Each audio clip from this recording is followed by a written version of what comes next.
some simple scripts. Should get the working on the window position scripts to save, restore layouts for recording, streaming, etc.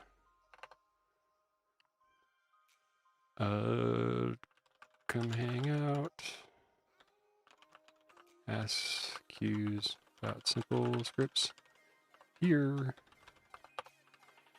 with a link and a tweet. And that should be, things look live. All right. Let me make sure my chat is open so I don't miss any chat messages. I always forget to launch that before I start. But I've always found the key to streaming is just starting, so that's the other benefit. Testing message. All right, looks good. Okay, let me bring up like where we got to yesterday.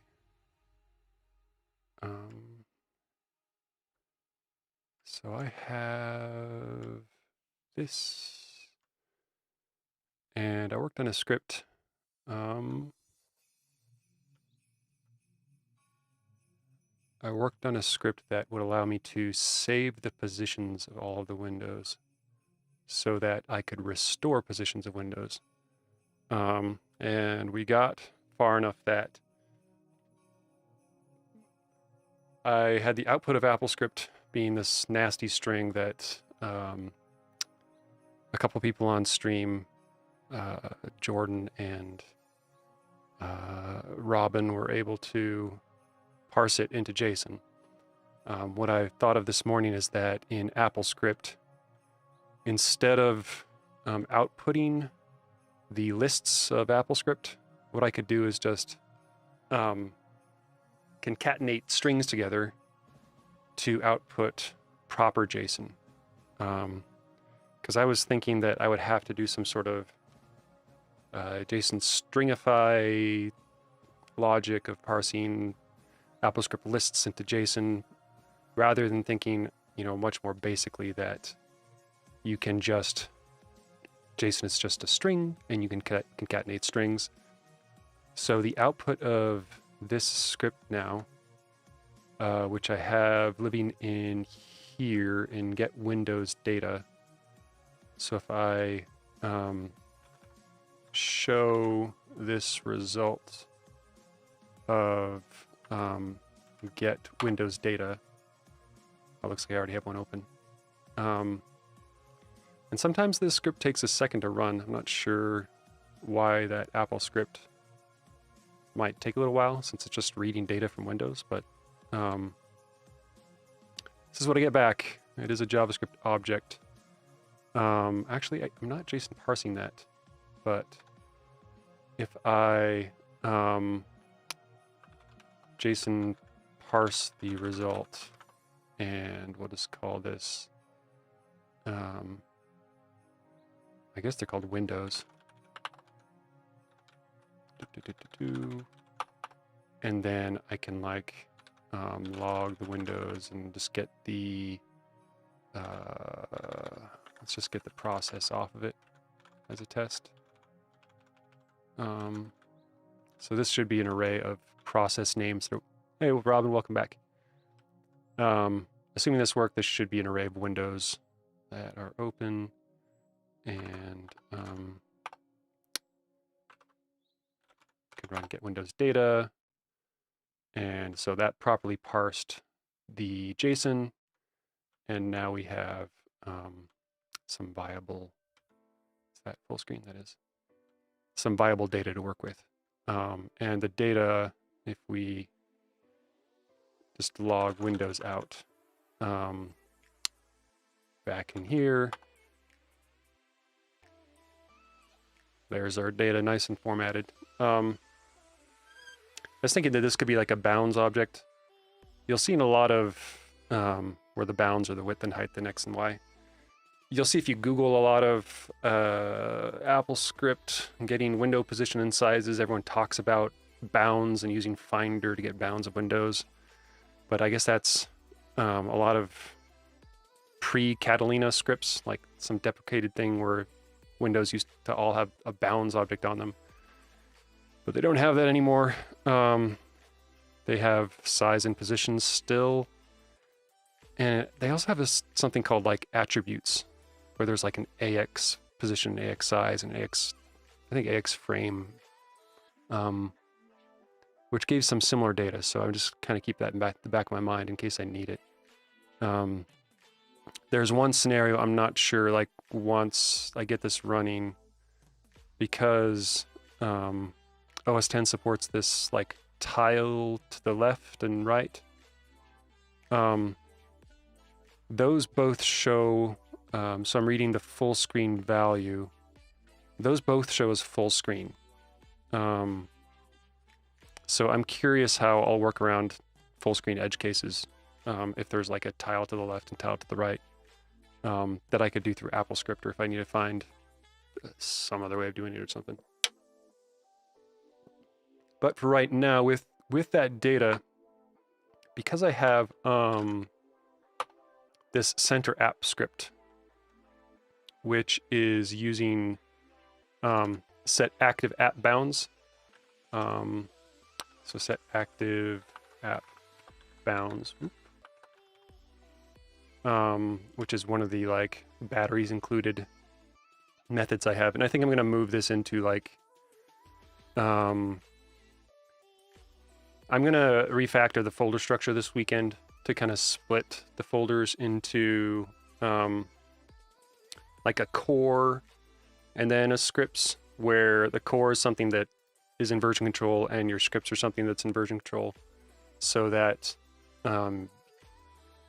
right now it's like scripts is a folder with a git ignore in it, so that those aren't controlled by anyone. But I think it's going to make much more sense if .simple has a folder called core, which has all this CLI and config and logs and node and stuff in it. And then there's some other folders that have, I think scripts, temp,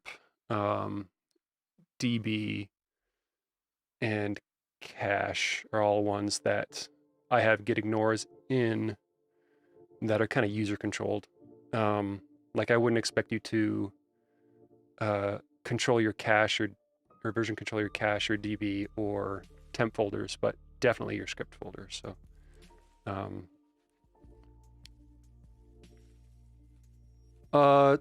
so it's inspired by, that's a great question. Is Simple Scripts inspired by Alfred? Simple Scripts was inspired by attempting to write, like I use Carabiner a lot, which is a way to map keyboard shortcuts to different keyboard shortcuts, and it was a way that I used a lot. So like my Carabiner setup, I did like a stream on Egghead about this, where I go through this, or a talk on Egghead. I can drop that link in here.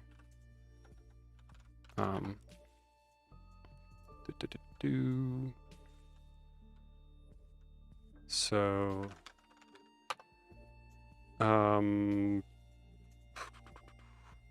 let's see, what did I call it? Keyboard mastery or something? This one. So this talk, which I'll just drop in the chat.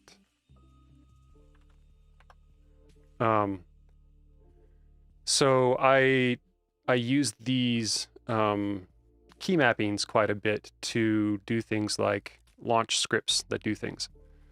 And it was frustrating writing scripts. Like I found the process of creating a new bash script, like there's that barrier there between I have an idea for a bash script and I want to write a bash script, especially when it comes to arguments, because arguments in bash are kind of a nightmare. Now, where simple scripts came in is like, if I can just write scripts in JavaScript and then parse arguments using some of the libraries they have available in npm, and then like use npm packages, and then use some of the CLI things. Then I, like, all those ideas started to come together, and I'm like, wait a second, this, if I create like a new script, testing live arg or something. So if I enter some value,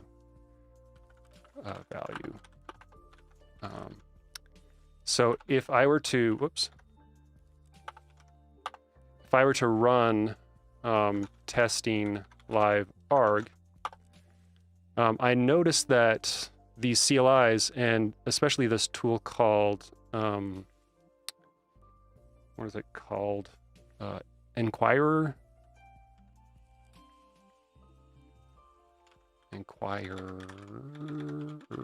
Wow. Should have warmed up my fingers before.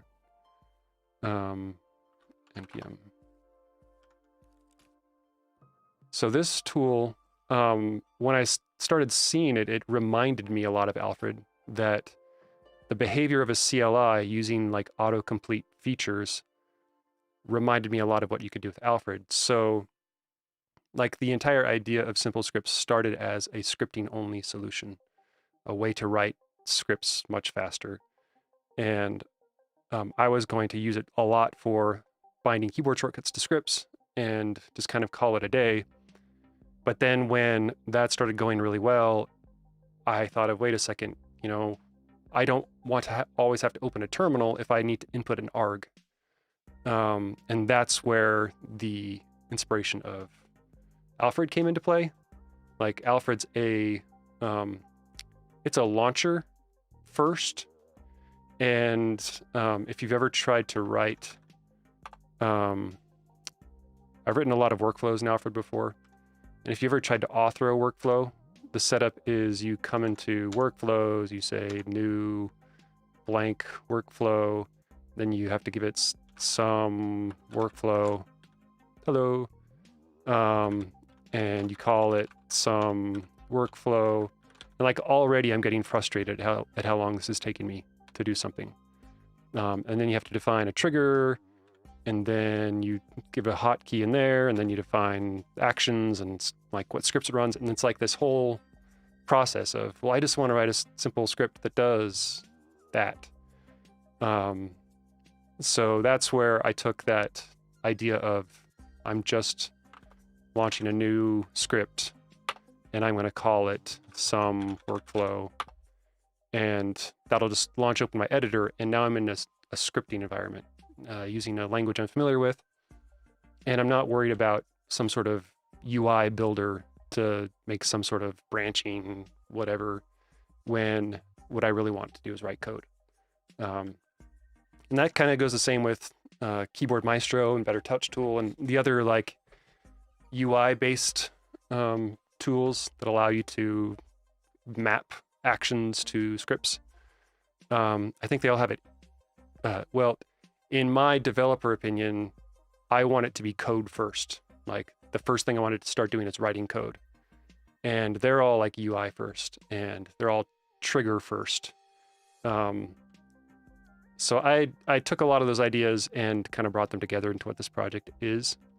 And while it can do the things that Alfred does, the way it achieves them is completely different, because it's a code first way of doing things. Low code, no code, rising popularity. Yeah, I don't know. I hear a lot of marketing around low code and no code.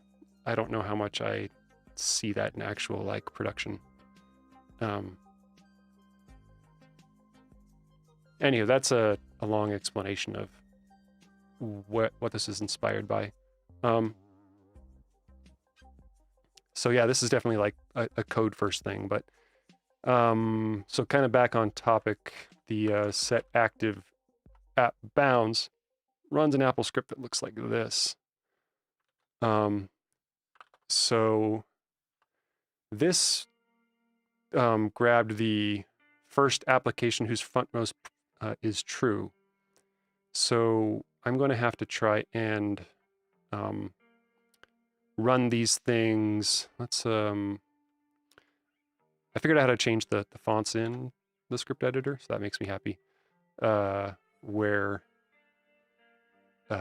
very surprisingly, you can change a font per string. Like you want your strings to be a different font, your comments to be a different font. Like, I don't know. Are we looking at Node or just ES6? We are looking at a script launcher which can kind of toss scripts at Node and run them. So it's a combination of, it is ES6 or the latest versions of Node because it's using the latest version of JavaScript because it's using the latest version of Node. And right now the goal is to use a script to position windows on the screen. And to do that, I'm writing wrappers around AppleScript to do that. Okay, no problem. So as always, let's see. Tell application system events. System events is the one that controls the windows and the processes because we need to get the processes. And what I'm really hoping is, because when we store the data, we have a process name. I'm really hoping that we can set a window by process name. So, so say for example, to set the position, let's try this. So tell process name to set the position of, so process name, let's say script editor. We'll just manually hard code this in and then we'll kind of strip out the variables to 0, 0. To set the position of front window to 0, 0. Let's try running that.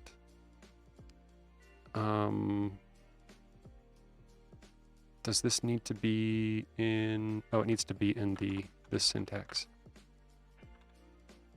Okay. That moved it to my bottom monitor in case, just to show you what my, whoops, that jumped back there. There it is. So that jumped to 0, 0. So my laptop is underneath my monitors. And I guess 0, 0 was the upper left-hand corner of what's set to my main, because that white bar is on my laptop. So that brought the window down there. So let's see like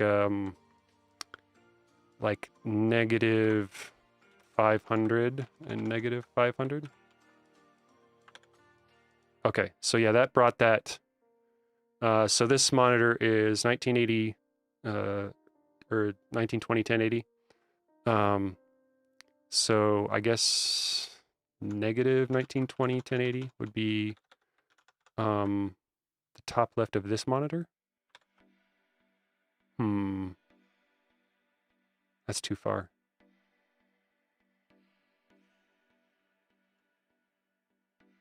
Interesting.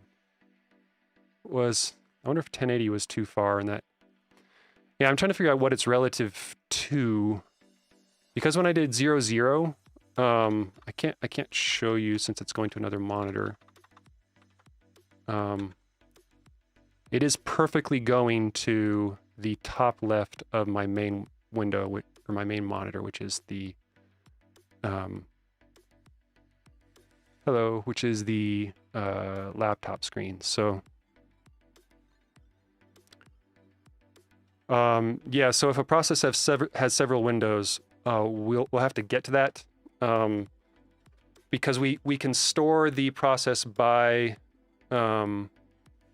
name, and we can store multiple sizes and positions, and like we can save like the process name of the window. So say for example, this window would be get Windows data, or I misspelled Windows data.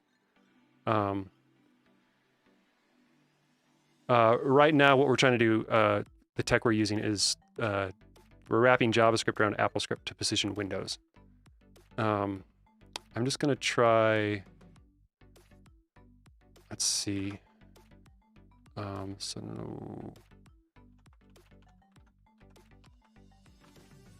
So that's 600, 600. And just to make sure that this is X. Okay, so that's X.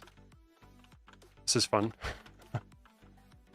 1,000, 1,100, 1,200, 1,300, 1,400. Negative 1,400 relative to what, though?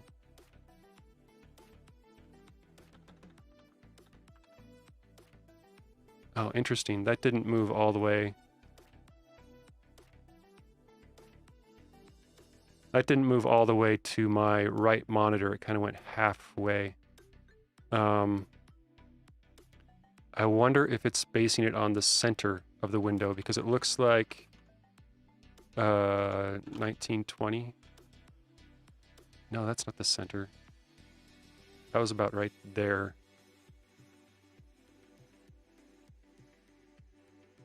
What is that relative to?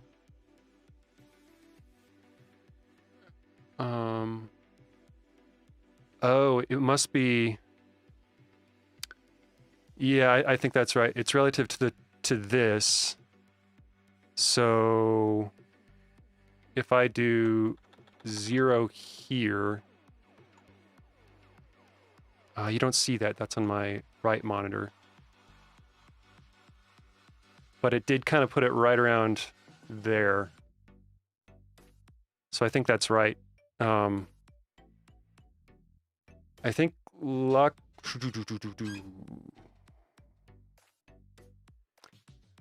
luckily for us, what we're doing is we're storing window positions. So it should just store the relative positions. Like, we won't have to manually enter them in.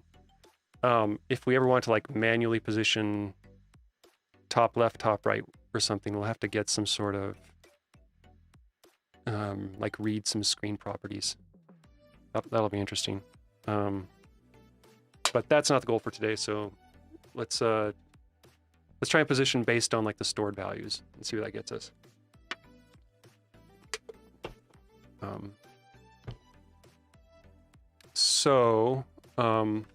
This code is going to work with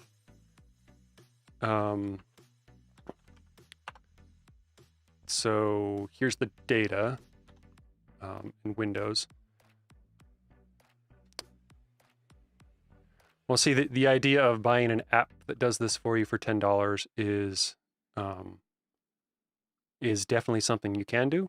The other thing I can do is to make something open source that everyone can use freely.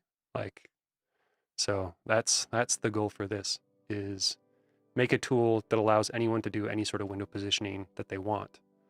And instead of anyone having to worry about these sorts of methods, I can just wrap them in functions that people can use to position windows.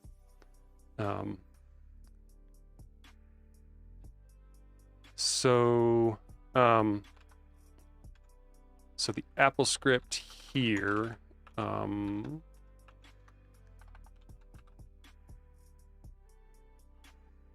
there's no open source on Mac because all devs need to earn back the cost of their hardware. Okie dokie. So we're going to loop through all the processes. So we'll have to like generate this string. Let's try grabbing the first window first. So first window will be Windows 0. And then, oh, this will have to be inside of quotes. This can be first window, and let's call this process. And then this is first window X, and this is first window Y.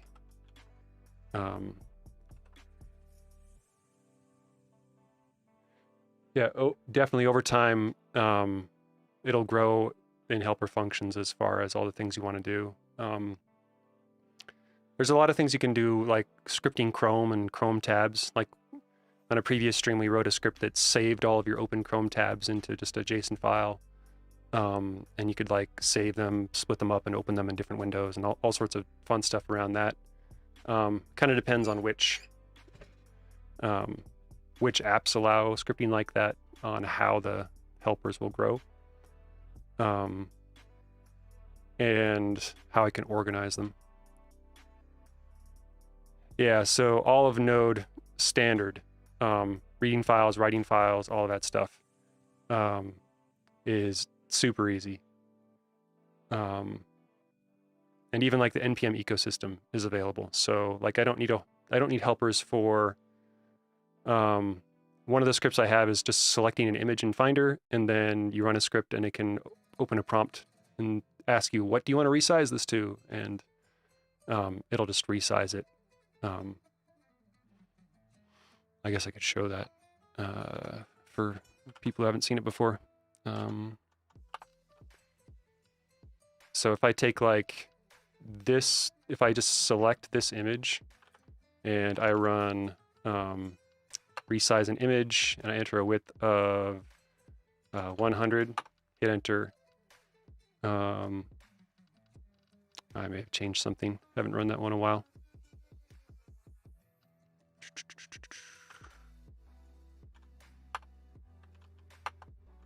Yeah, there was an error importing it. I'll have to look into what that is, but there's a lot of moving parts right now, and this is beta, so since that's off topic, I'm not going to fix that, even though it's probably a quick fix. Anyway, back on track. So if I run this, let's see. I want to console log what the first window is, because right now it's just going to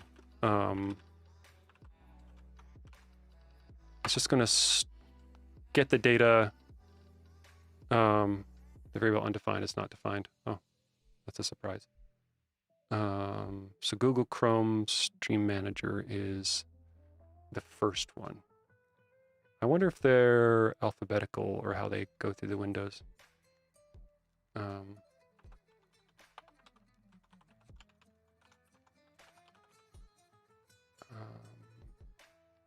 First window.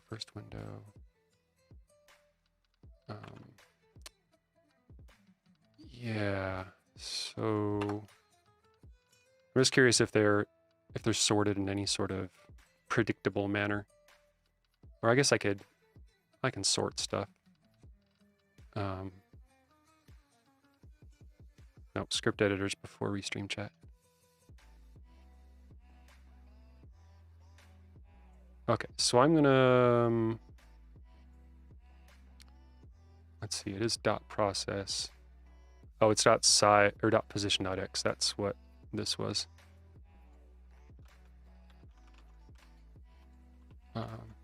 Copy and paste from a YouTube page. What do you mean by that? You can definitely script. There's a lot of fun things you can do in Chrome. A lot of people don't know this, but if you come up here to like, it's somewhere in developer, you can have you can run JavaScript, or allow the system events to run JavaScript and just like do whatever you want on the page. So this enables the way of, like, this is disabled by default for various security reasons. But if you want to script things and automate things in manipulating DOM and all that sort of stuff in Chrome, and you enable that, that's something I can look into definitely, as far as scripting away Chrome things. As far as I know, it works in Edge. The scripts I've tried so far have worked in Edge because they both use Chromium, or whatever the underlying engine is. And I have heard great things about Edge. I just haven't made that jump.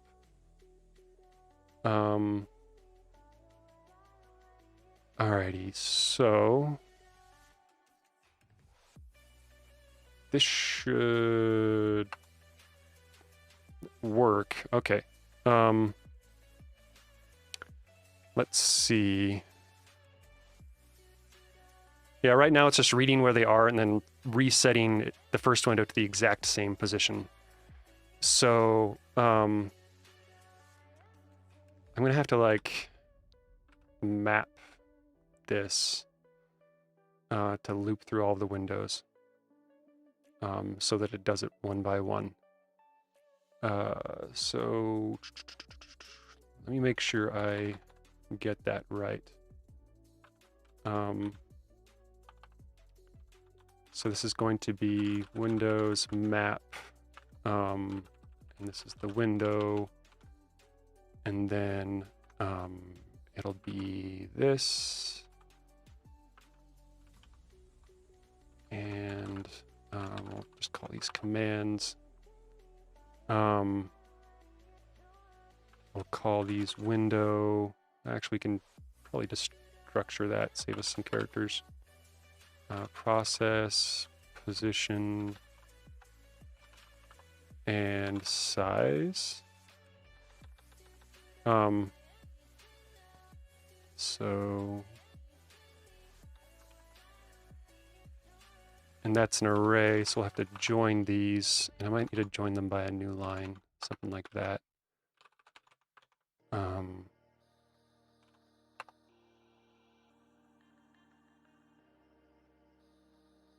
See if this outputs properly. So, tell process Google Chrome to set position of front window to that. Tell process Electron. Okay, so let's try that. Oh, thank you. It comes with age, and unfortunately I'm old or something. There are definitely days where I question my own developer ability. So that, and okay, so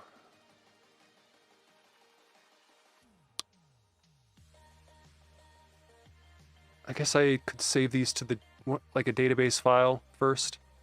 Like I'm thinking that I could run the script, then quickly move some windows, and then like continue the script. Because I just want to test it out first. Let's see if I can wait 5 seconds. This probably we'll see what happens. Yeah, because I don't know. Yeah, we'll have to do this console log windows. So once that data comes through, then I know I have 5 seconds to move some windows around. Okay, move you here, and stuff happened. Stuff definitely happened. Okay, let's try that again. I think it moved. I saw one of my, because I have like 4 instances of VS Code open. And I saw a window jump over to my other monitor. So they may have like swapped positions. But let's try this. Okay, that logged out. If I move that there, it should move back down to where it was in like, okay. That worked. Let me try 2 windows. So that's saved. I'll move this there and that there. Okay. I'd have to rewind to make sure that those went back to the right spot. But I think that's working. It is moving this window over to where, since I have a few VS Codes open, I may need to store that window name Am I storing that in here?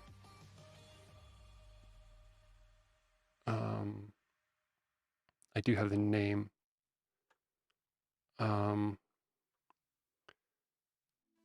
Set the position of front window to position a front window. I think it's like, all right, this is me going full guess. Whose name is position. I think they have to be in quotes. Position.name. That is, if this works, then I'm the best guesser in the West.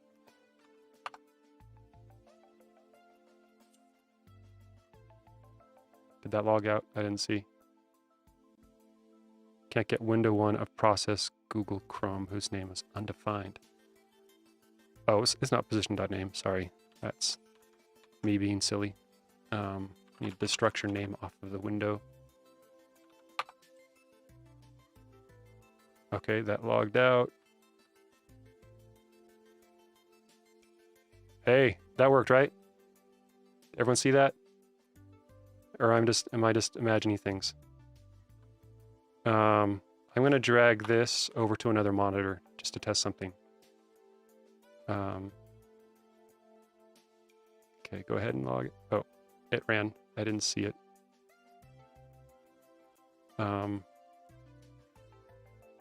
Console log. Go, John, go.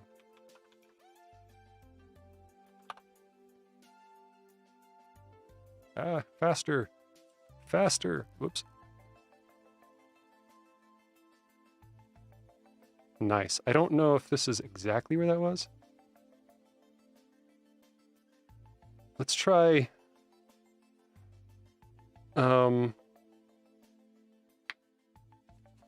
Let's try that database save thing.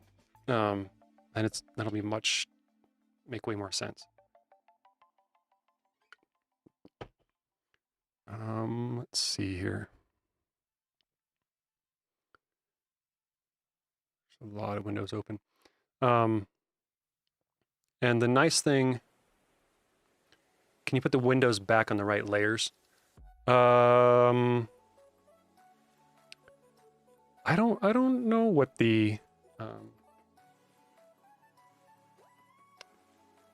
I don't know if they have like a layer position on the window object. So if I read like tell application system events to get properties of window of process script editor. Did I do that right?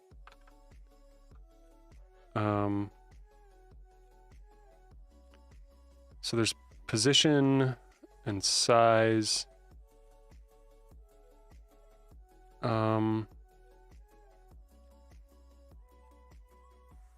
Orientation. I don't see. Here's the name we're using. We'll try attributes. Yikes. This is one of those things that's hard to like dig into the data of the attributes of a window. And it might be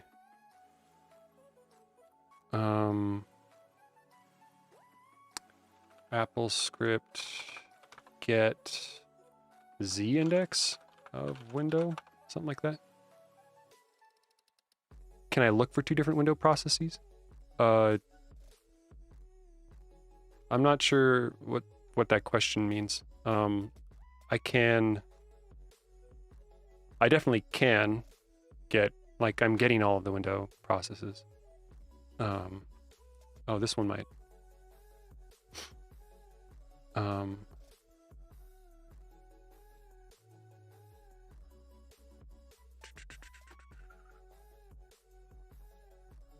So this person looks like you can set frontmost.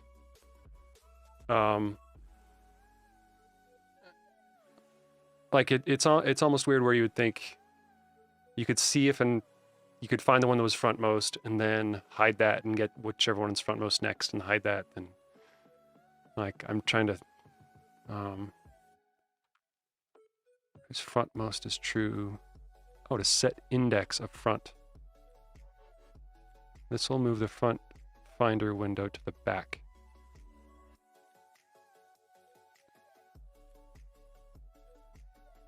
Yeah, this may have to like interact with Finder, which I'm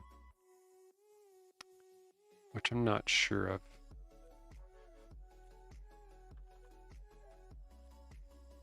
Is this in? Can't set Finder window 1 to 0. No, it's definitely interesting. I would imagine if you come up with like a layout that you're going to use for streaming and recording, that there wouldn't be too much overlap in windows. But it's definitely something to keep in mind, that IndexUpFront is probably something I can like keep in the back of my mind.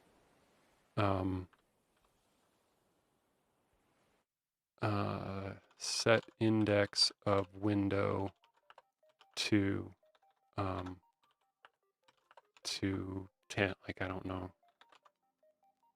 I think you have to interact with Finder. Can't set index of UI element to any. Yeah, we can explore that some other time for sure. So for right now, one thing I tossed together was this little helper called DB file, which wraps a library called Low. If you've ever seen LowDB, that's on NPM.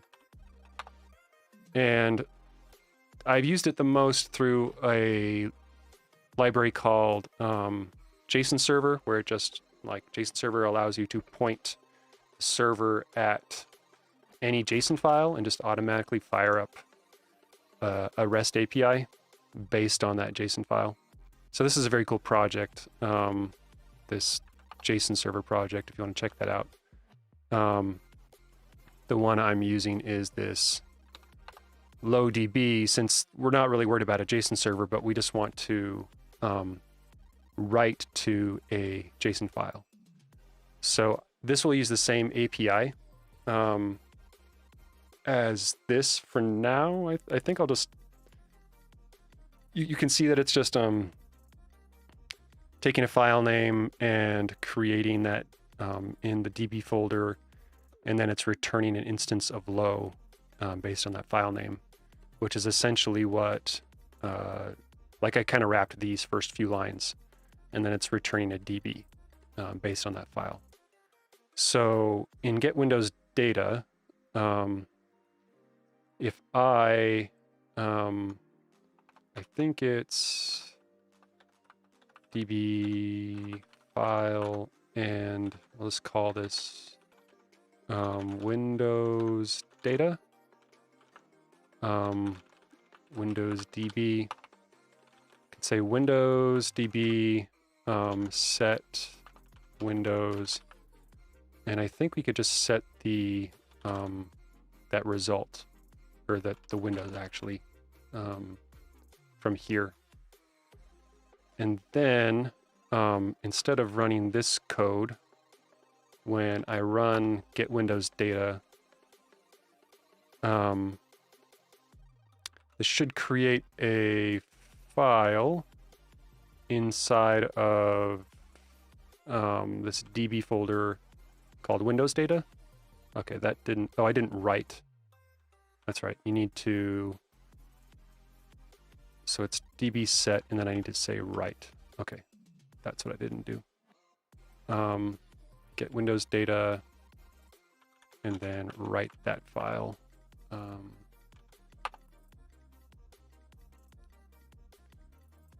We'll assume, all right. So that set a key of Windows to an array of all those window properties. So I'm going to create a script called set Windows data. And in this script, actually, let me cancel out of these Never mind. So I can do the same thing here where I can grab all of this. We'll just cut that out and paste it in here. And this is another one of those reasons where I wanted to write some sort of scripting thing where I just have a very simple persistence method between scripts. Because now I can just get some windows from this file. And I think it's .value is what's going to return that. So I'll have a separate script called .value. Hello. And now if I just log out Windows, whoops, you can see if I run set Windows data, that read from the JSON file and gave me an array of all those windows. So that one script of get Windows data, it got all of that and saved it. And I'm thinking that as we improve this, we can like set different layouts and give them names and stuff of, you know, browsing the internet or gaming or whatever different layouts you'd want on your system, streaming or recording or whatever. But right now I'm just going to set like a main Windows key. And then once I have the windows, I can just use that same script. So now I can move some windows around, like this one here, and this one's on my other monitor now. And if I run set Windows data, let's see, did that get them all back? This one didn't move VS Code back. Let me try that one, set Windows data.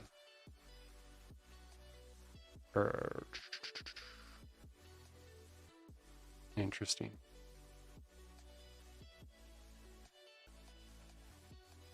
Let's check and see what's going on there.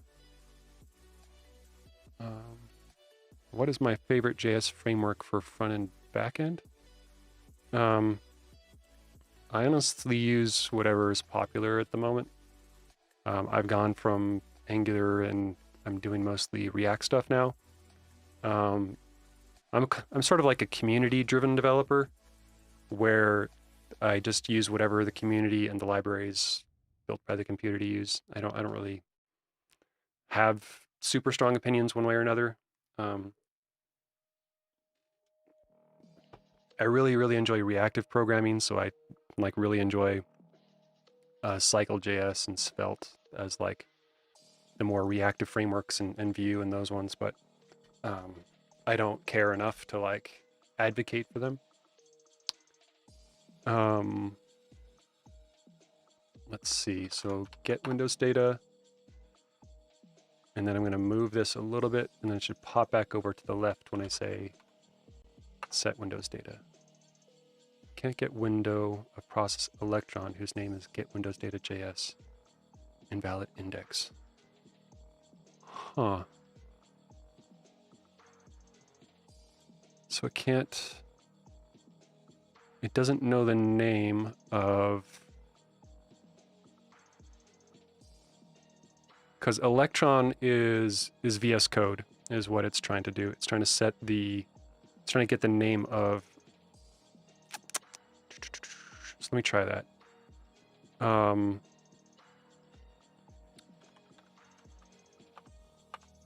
Get name of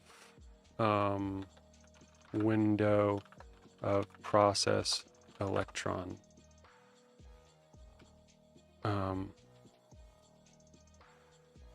I wonder if it's because there's like a bunch of special characters in there.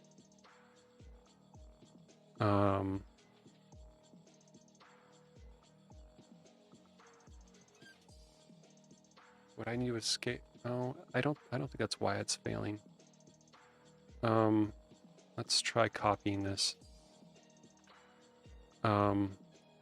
Set position of window whose name is this, something like that. Yeah, I haven't seen any unique values. I would love for that to be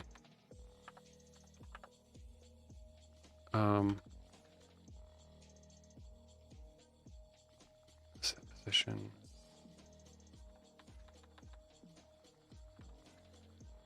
Yeah, the dash, I might need to escape the dash or something, but yeah, let me see if there's any other like unique IDs. Get properties of window, of process, script editor.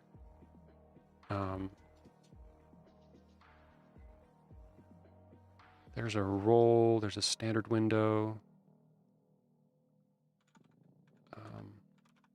Like all I know about right now are properties and attributes. Oh, there are process IDs, but those would change. Like if you restarted your computer, it would assign it a different process ID.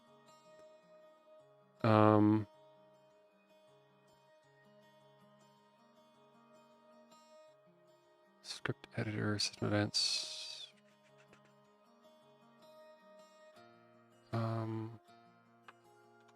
Apple script. Get window ID or something.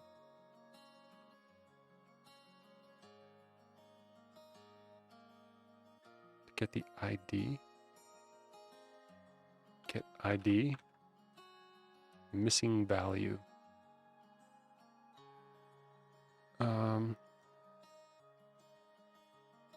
Title ID. That shouldn't.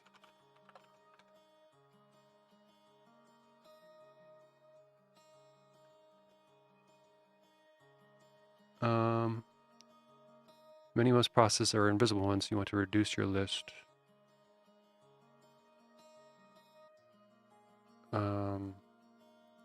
Further ID is not something set in most windows. Perhaps you can say more about what you're trying to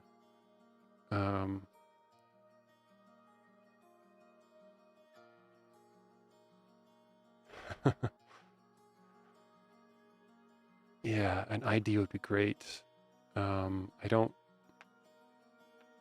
know if that's a thing.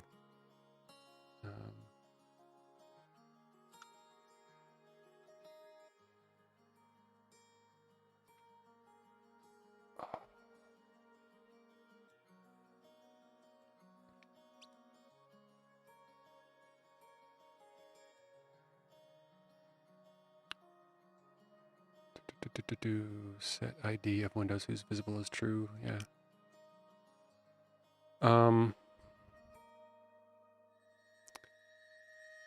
I think we might have to do it. Let's see.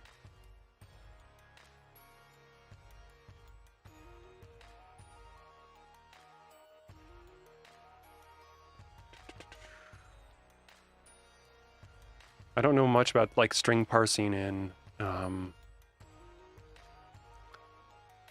AppleScript, but like if we could like create an ID based on the title and the, I don't know.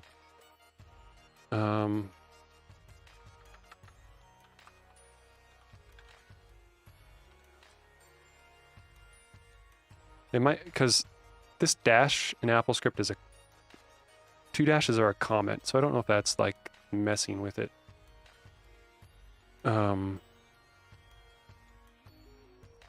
Or title and name are the same thing, I think.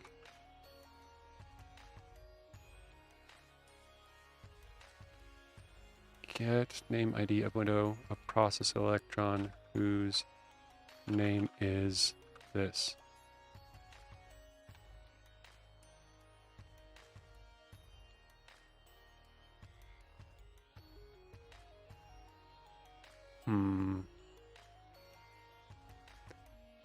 I'm like 90% sure that would work. Let's see. Script editor. Let's try this one. Oh, that has dashes in it too. Whose name is this? Can't get. Is that like,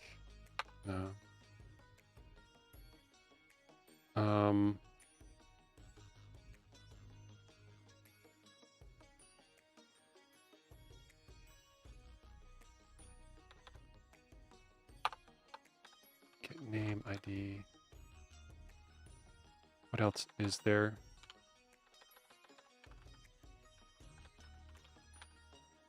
Oops.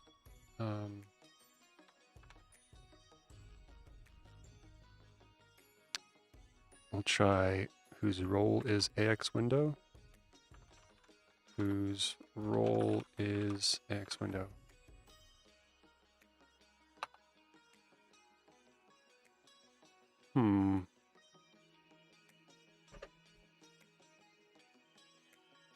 Isn't that how that works?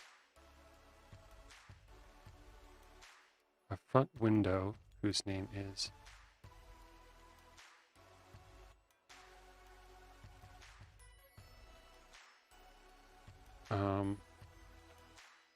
I don't think I can put that in there.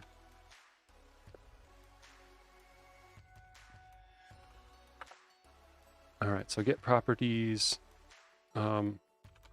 set current window of window,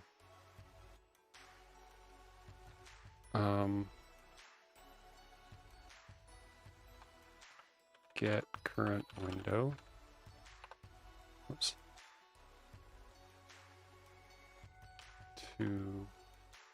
Okay, so get current window whose name is this misspelled thing right here.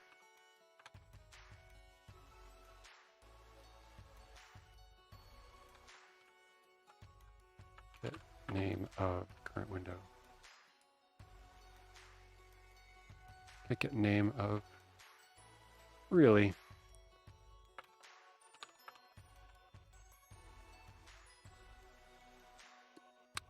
Oh, this to item 1 of. Okay. Whose name is this? Interesting. So window is something yesterday. Window is a list of all the windows of processes whose names are script editor. So if like you check your activity monitor and you go down to like script editor, that's the process name, and then the window name is that, but I don't know why I can't get whose name is.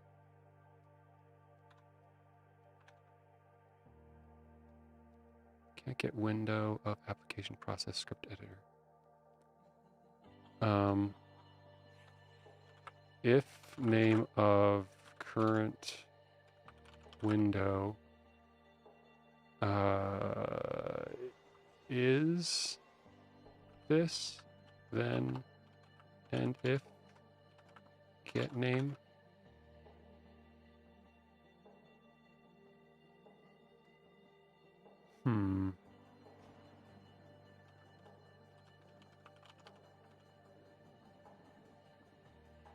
So that worked. Maybe I can't use that whose name is syntax and I have to use an if statement. All right, kind of have to rewind my brain back to where I was before I started on this if-else blocks.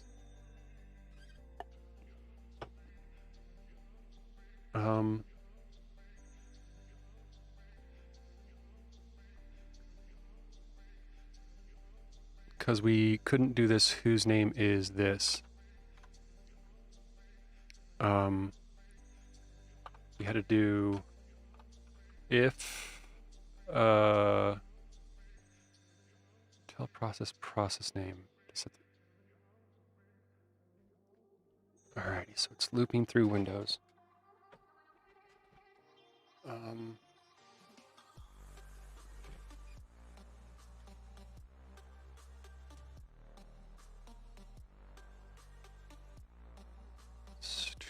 To set the position of front window. All right, we're gonna have to like rework some of this. Do I still have?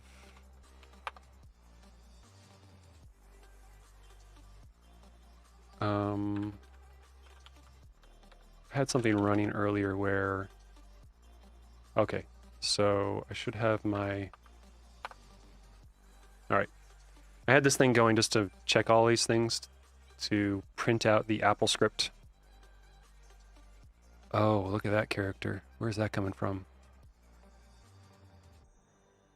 I wonder if that's like an N dash or something. Well, that sucks. I'm gonna Google that, see what happens.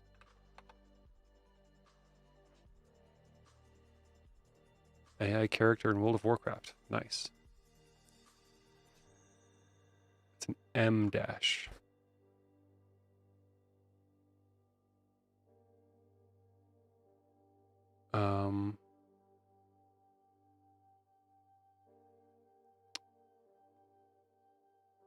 Okay, so I may need to do the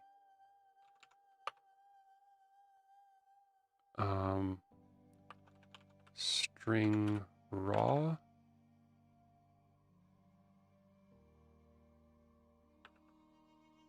And is that Windows data? Hey, that worked. Let's see if that worked with code. So we'll put this window here. We'll like store the positions. Then I'll move this window down here. And then that moved back over.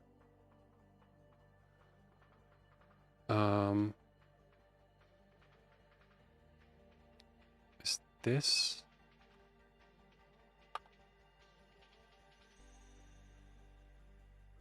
So that's going back to where it was. Yeah, it flies. I can see it jumped to my other monitor. And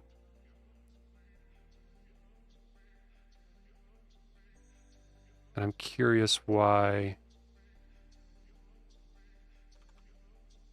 I want to rename these. Get and set is getting confusing. Get Windows data should store the files in the database. And then if I move this down, move this up, then set, move this down, and then it keeps on sending this window to my right monitor.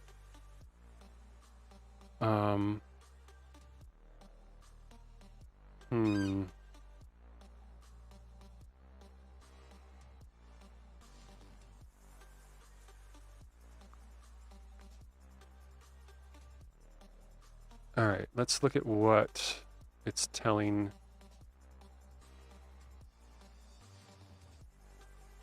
Wait, is it not doing that name? I thought I had name in there. Set Windows data. Tell process to set the position of the front window. Oh, I removed it. That's why. Whose name is that? So maybe that didn't work because of string raw. It worked because I deleted that and I got excited too quickly. All right, so get Windows data, and then this.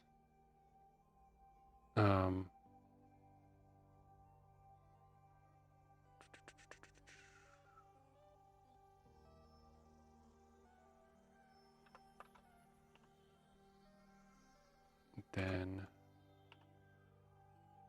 set Windows data. Okay.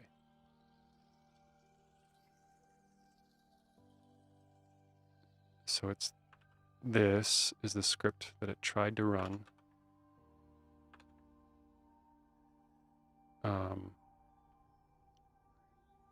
And let's try and figure out why. Yeah, Make it window 1 of Google Chrome, whose name is LowDB dash. So the whose name is doesn't work, but we wanted to put the if statement in there. So let's work with this. Oh, that keeps on changing. Because I keep on changing the file, so that's changing the title of the window.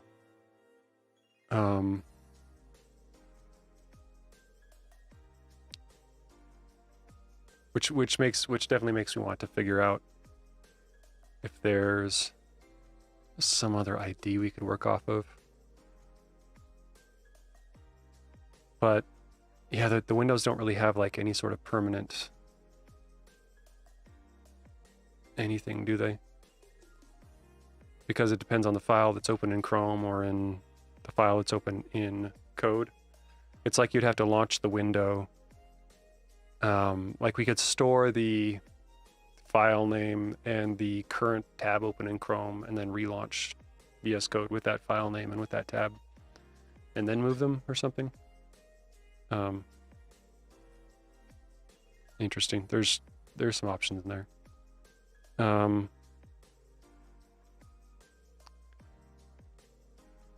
Let's try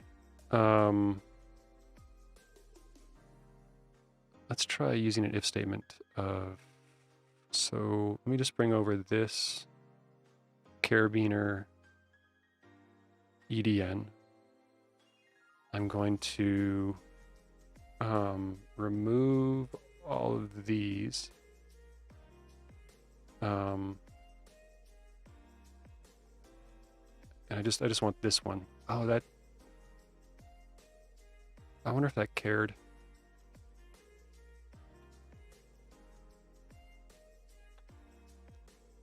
I did not expect to run into like a M- issue when working with window data.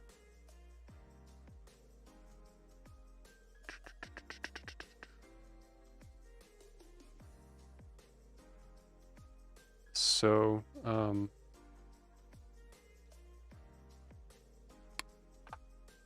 what would this be? Tell process electron. Could say if process electron.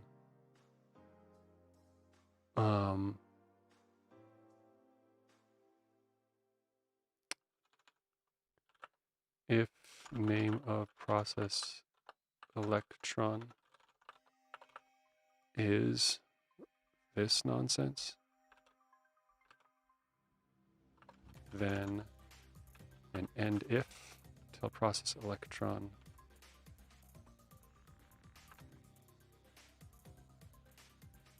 yeah, that's not liking that.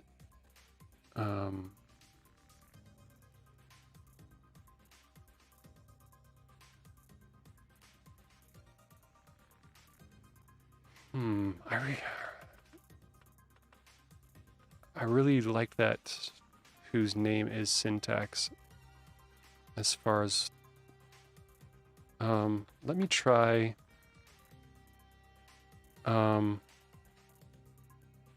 manually typing in an M-.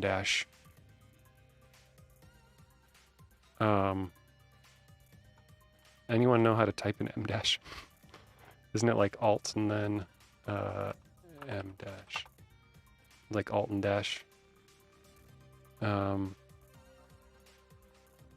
alt and type 0151. So alt 0151.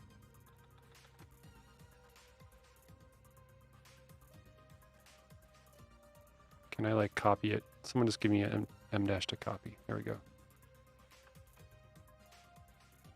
I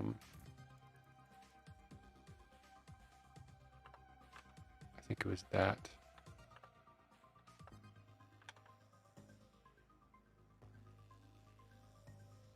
Actually, that should be stored in the in here.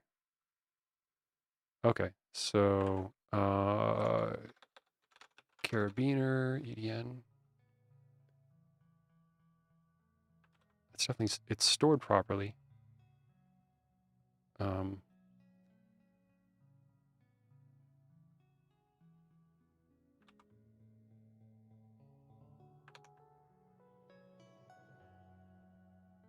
Okay, so where is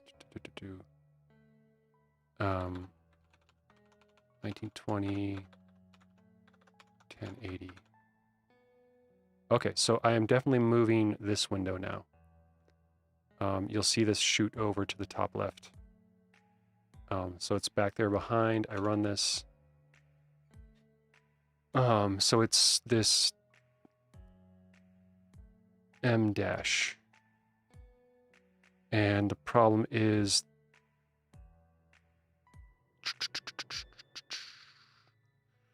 when I set this, let me make sure that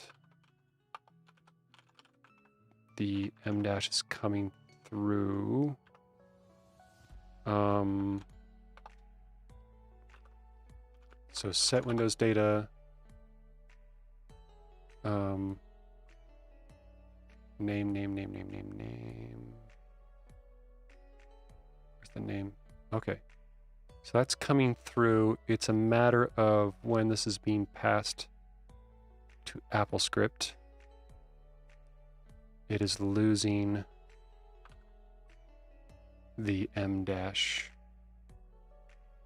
here.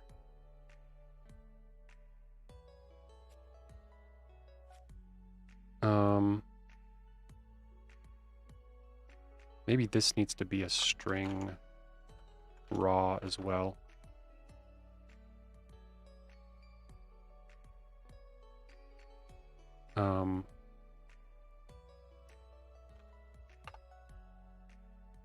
Cannot get window of process whose name is LowDB.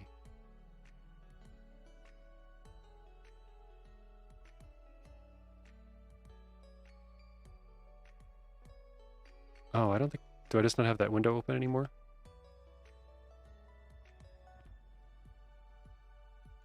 I think there's like a try catch. Because I think what, this is a different error this time, and I think what it's saying is I don't have a window open with that same title.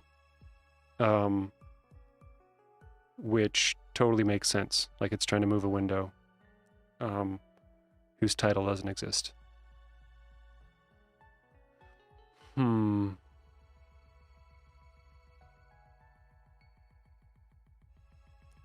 Yeah, these are some scenarios I wasn't like thinking about, as like the multiple windows and their window titles. It's almost like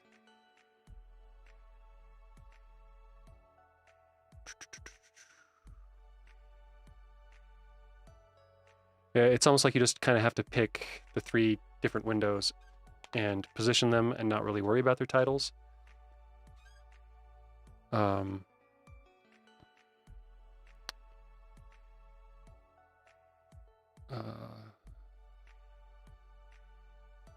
So if we don't worry about their titles, then we could just give you 3 windows.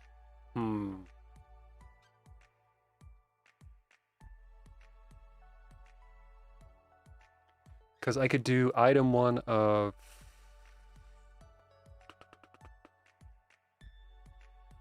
that's.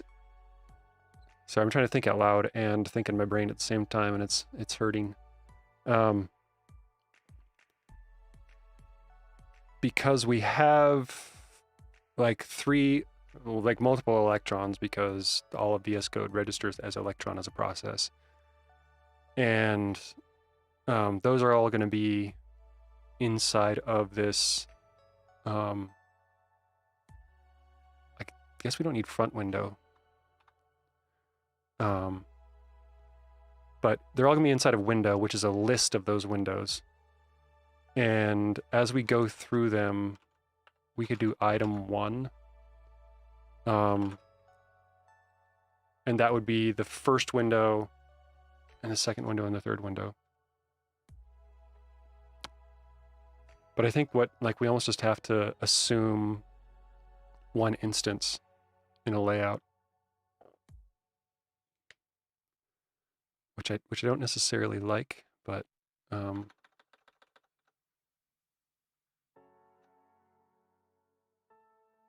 just because the names are going to change all the time.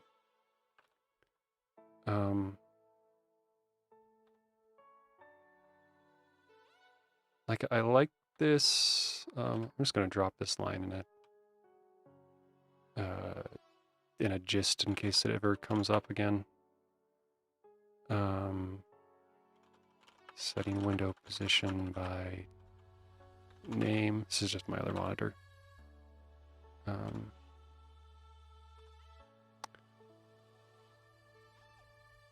But I don't think we can worry about this, and then we just need to, like, this is, I think it's just going to gather all of the windows of the same process, unfortunately.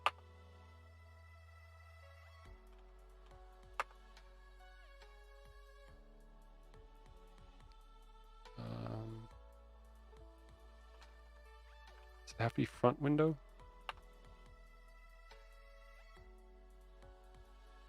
Okay, I'm trying to see, let's see, if I move this up and run this, that moved down. If I move this over and run this, that moves back.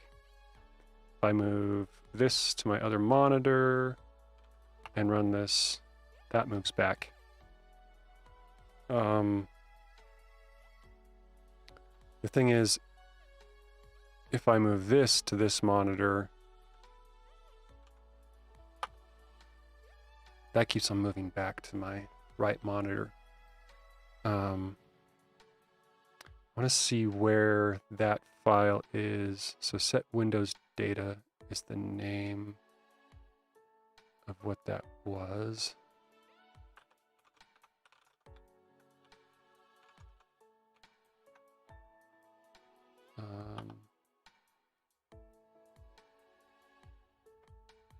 So there's that electron. Is that the first one? That's the first one.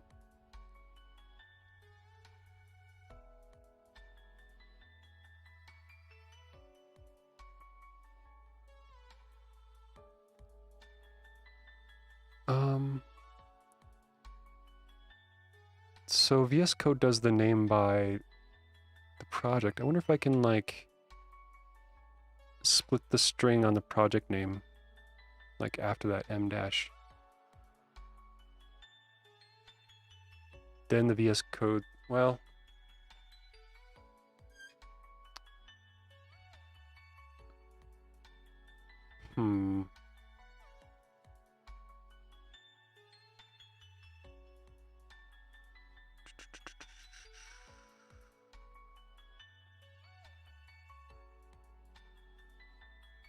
if I move all of these, whoops.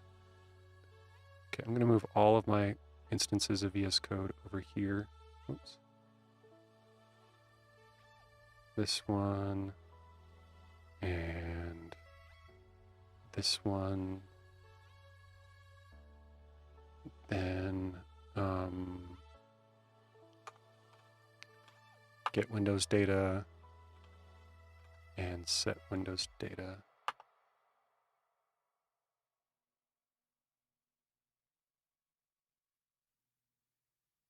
That is still moving that one window back over to my other monitor. The other one stayed put.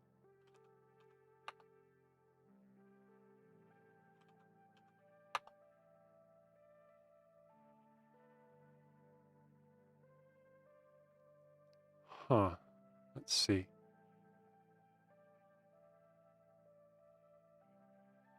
It's just this one window. That is odd.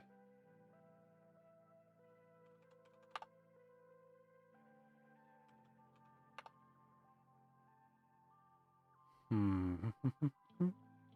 I'm going to make a bunch of tiny windows.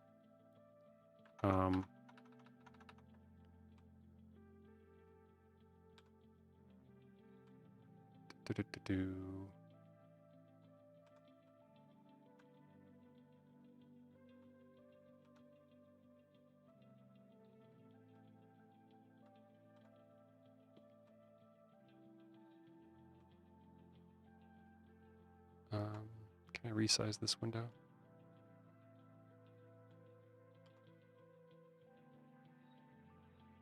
All right.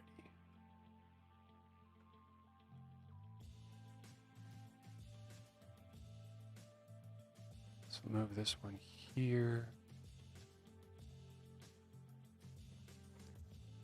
And now get Windows data and set Windows data.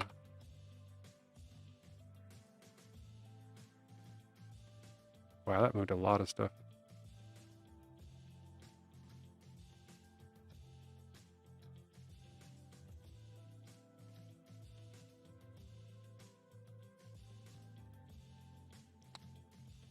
I just run it again. At least they're moving to the same spot now.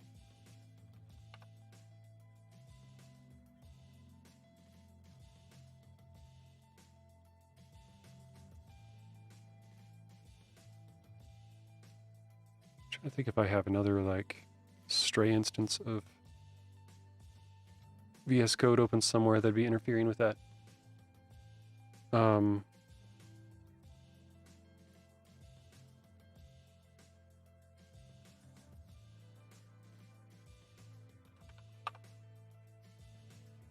set.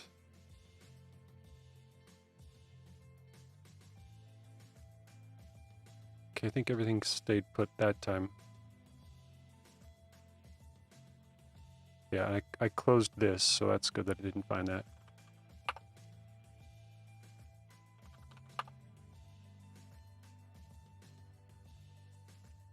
And I can definitely find oh,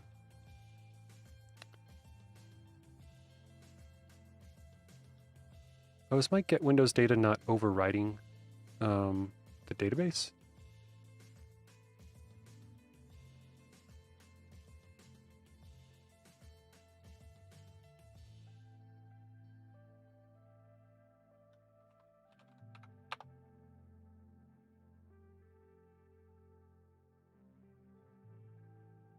You know what? I copied and pasted this over and deleted the previous version. So that database value was stuck. Wow. So that was stuck at what it was at since the very first time that we wrote that. Oh, I've dealt with so many like caching issues recently that it doesn't surprise me that that's essentially what that was a caching issue. Oh, wow. Okay. So now if we do this, WindowsDB is not defined.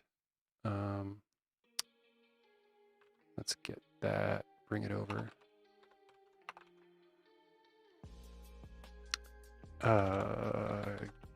Get, and now set. Okay. That window jumped up a little bit.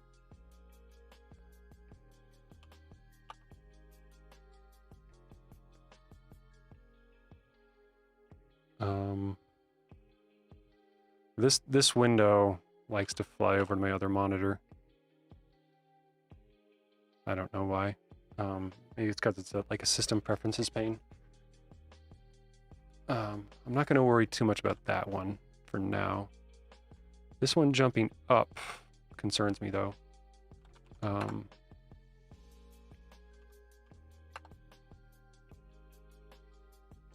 Like, why did that go up and all of these?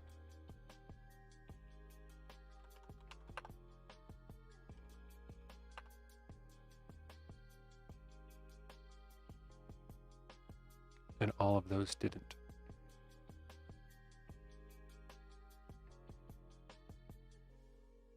Okay, let's try that again. So gonna have to do like a screenshot before and after and compare. To see what's going on. All right, so get Windows data.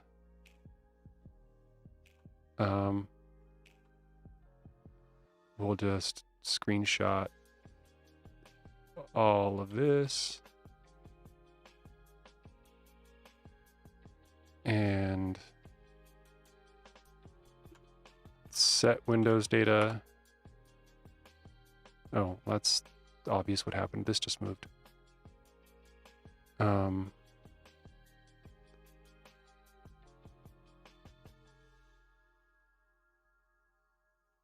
You know, I wonder if it's that front.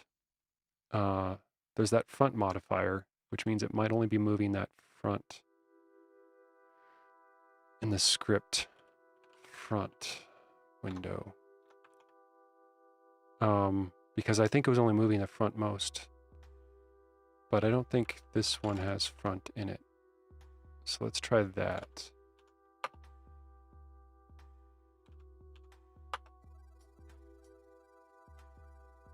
But that gives me a can't set class position of window. I think at this point I need like because I don't have front in there anymore, I think it's not getting a specific window.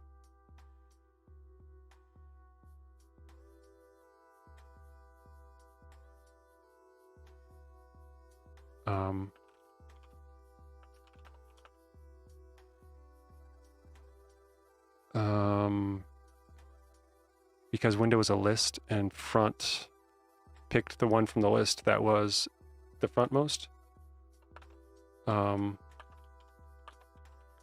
So I need some sort of identifier of which window to move. Otherwise I just have to move the first one or something.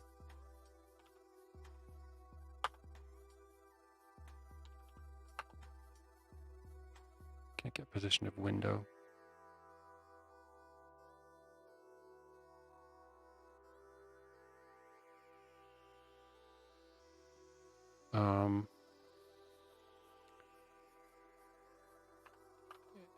Yeah, this is... Oh, it's that M dash again. It's funny, the errors that I'm running into are not... It's never the ones you expected them to be. I wonder if that's...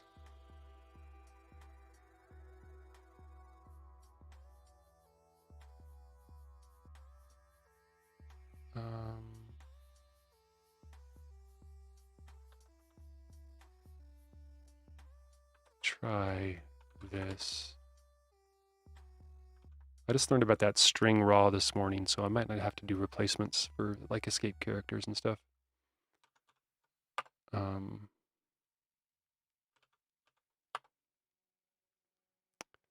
No. And that's still, when it's writing the file, it's not using the M dash.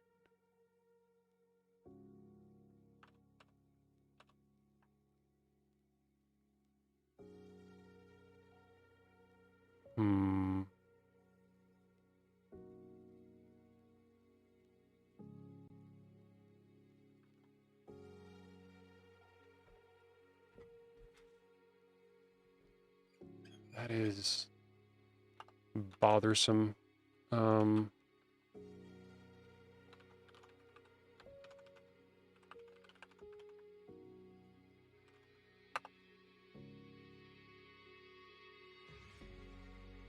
The M dashes are there though, so it's might be.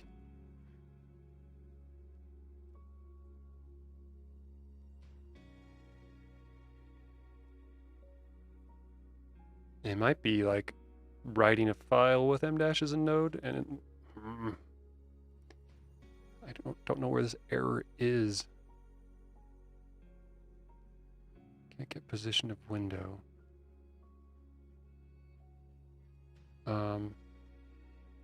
Let's try this.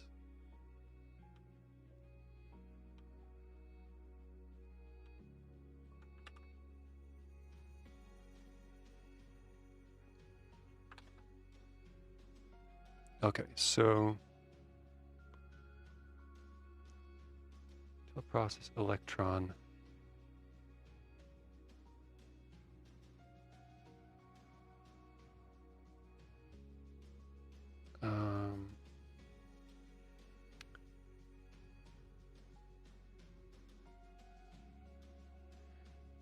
You know, that scenario where it's the frontmost might be okay. Well, it's only moving one of them. But then, like, after you moved it, you would expect to change the code or the thing selected in the window. That's what I'm curious about. Because front window is fine. But then I can't use... Oh, does that...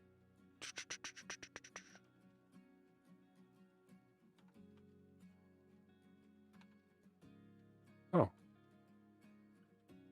Wait, so this is...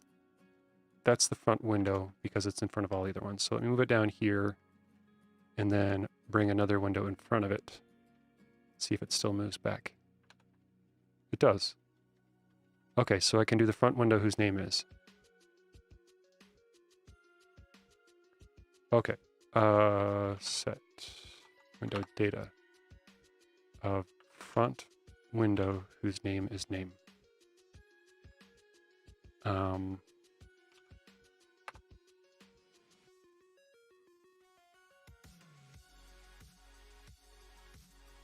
Okay, get Windows data.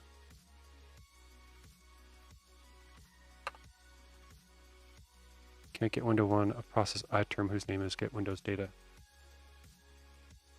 Oh, interesting. That's funny. Because while I'm running get Windows data, it changes the title of the iTerm to get Windows data, and then when I try and set it, the title of... Yeah, I definitely can't work on those names. Those titles just change too much. That is a... I think that's just a non-starter. I can set... I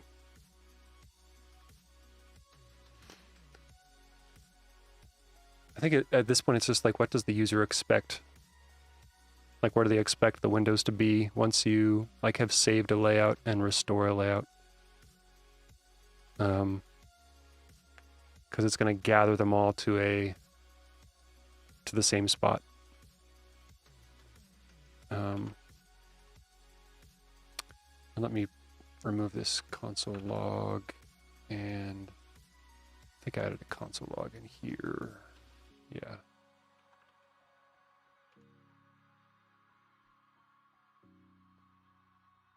So we can't use the name. And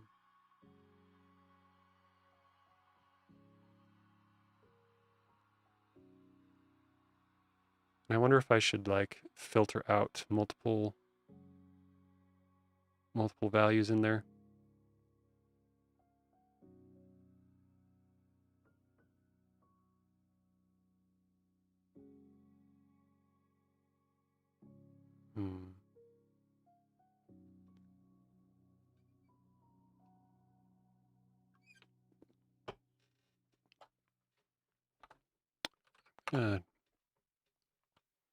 See if there's any possible Google foo for this.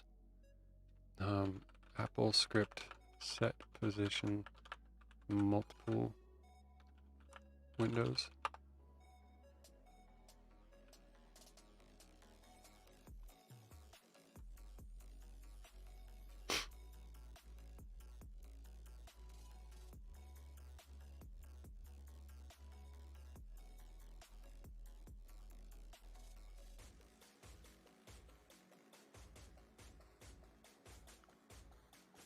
First window.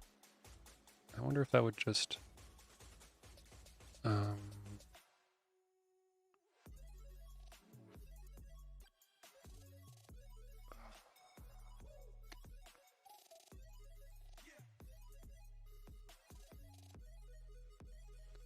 I wonder what the difference between, I guess first window is just the first one in the list of windows. And this is the old stuff, the bounds. Like people used to use that all the time. You'd find that all over in Apple scripts, but it doesn't seem to work anymore.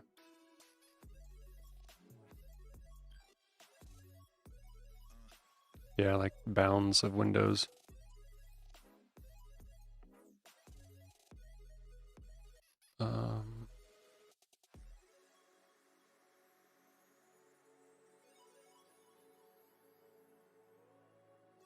Yeah, this one again, let's talk about bounds of windows of desktop. But that failed me when I tried it before. Does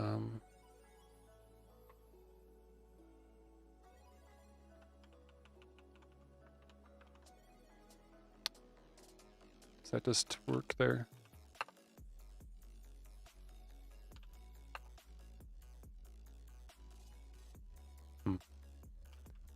Get Windows data.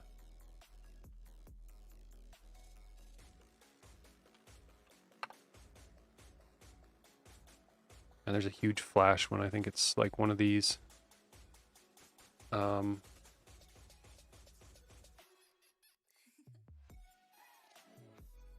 if we can do like if not already there sort of thing. That gets into some weird, I don't like doing the if logic in AppleScript, but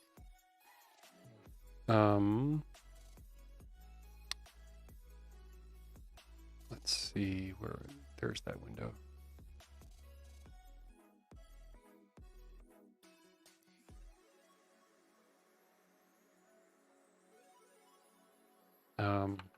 Like if process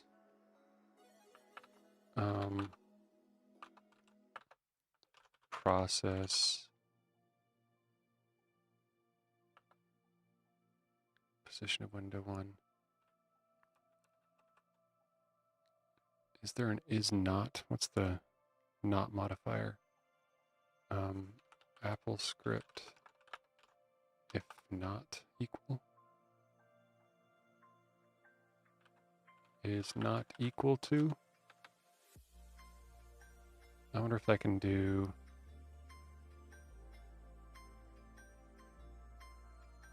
is not equal to.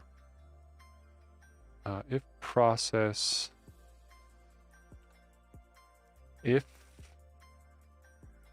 position of window 1 of process is not equal to wow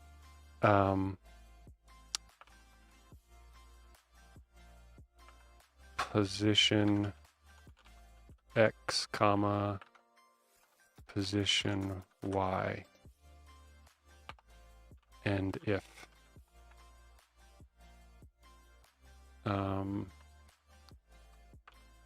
writing AppleScript doesn't feel like writing code to me. Like it just feels like guessing in English.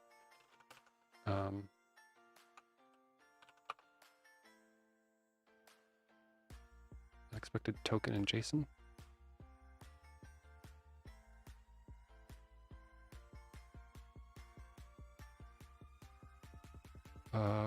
Why would there be an unexpected token?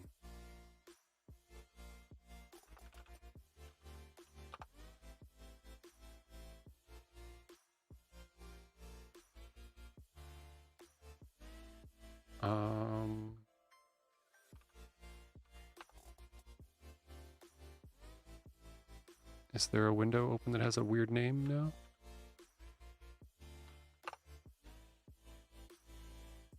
Oh, well that's another thing. So I shouldn't even get the names. This tab, for some reason, had an unexpected token. I wonder what like the title is. Head title operators reference. Because it's when that tab is open. How come it worked that time? Okay.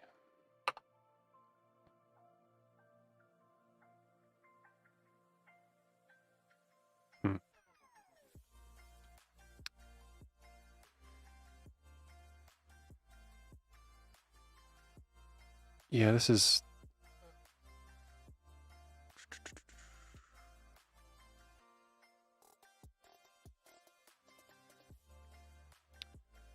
I'm going to try something where I only have... I close this one, close this one, close this one. And I'm just going to get the scenario right where you only have one instance of a window open. And go from there. Okay. So right now I have iTerm, script editor, VS Code, a Restream chat, activity monitor on other windows, and Chrome on another window. So when I get the Windows data, I think I should only have one instance of Chrome. So that's right. One instance of Electron. So if I set window data, none of these should move, which is correct. If I move this over to another monitor, then that should move back, which is correct. If I move this here, and this here, then that's correct. I think that went to the right spot.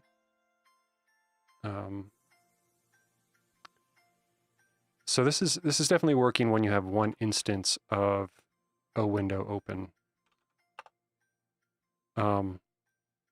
It's a matter of, so let's do like a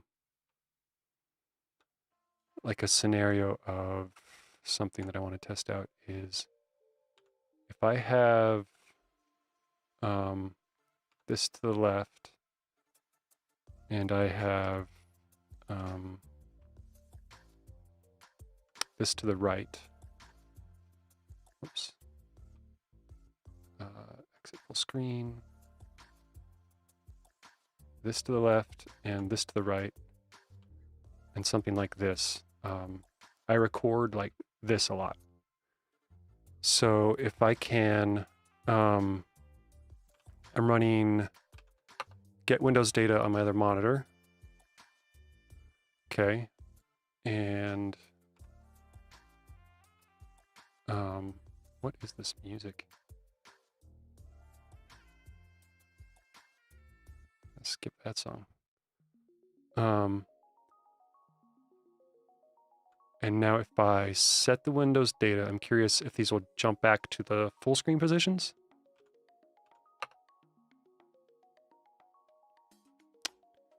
It looks like it kind of tried to. Like this went to the upper left-hand corner, and this one looked like it got kind of close.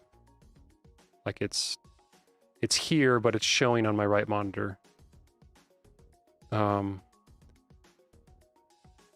So it's like we need to do some sort of full screen thing there, and that's another, because I can do like this, right? Like I can do here and whoops. Here and here, say get Windows data,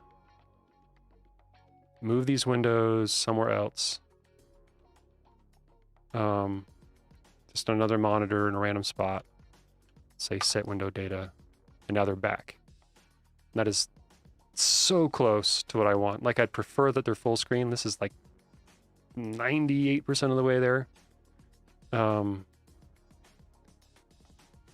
But like that, it's that full screen that I need to figure out.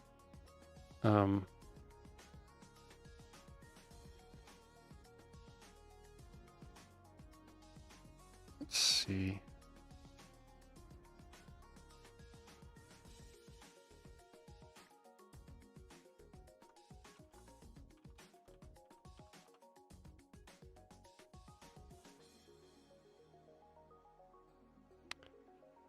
Think.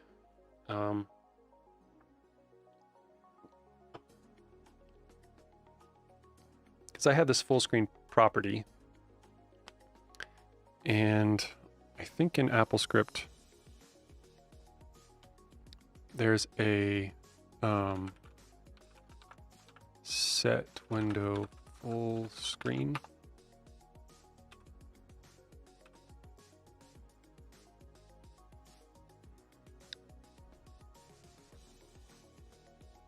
There's you like set the value of attribute of window 1 to true.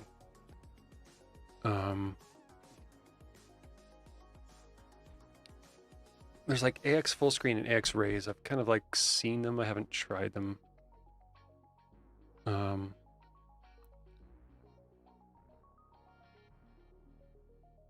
Let's see.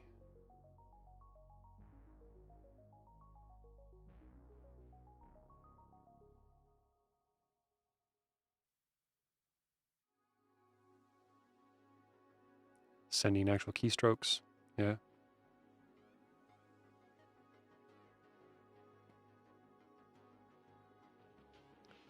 So I wonder if I can set them full screen first. So this line where I do the set.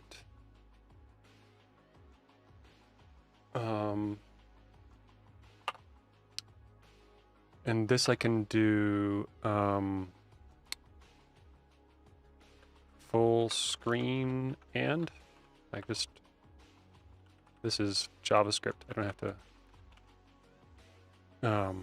don't have to reach into AppleScript for this one.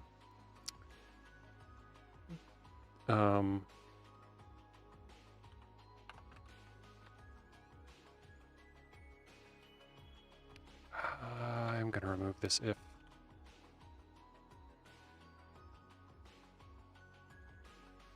Well, maybe not. It seemed to work fine. So if if full screen is true, then it was like set value of attribute.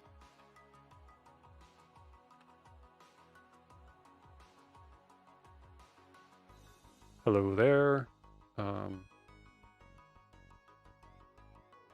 It was set value of attribute.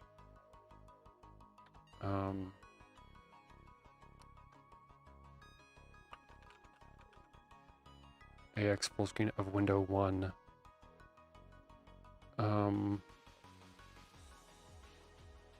Hey, Zach. Have you seen what we've been doing? Or did you just hop on?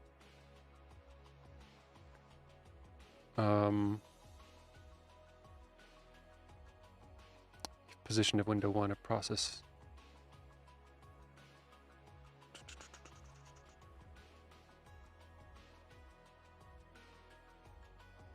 Of window 1.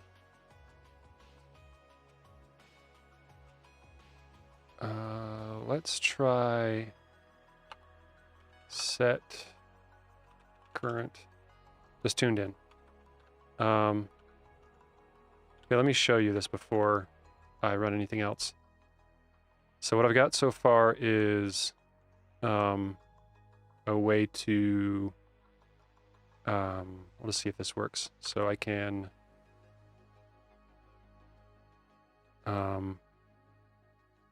get Windows data. So this stored where all the windows were, so I can move windows around. And then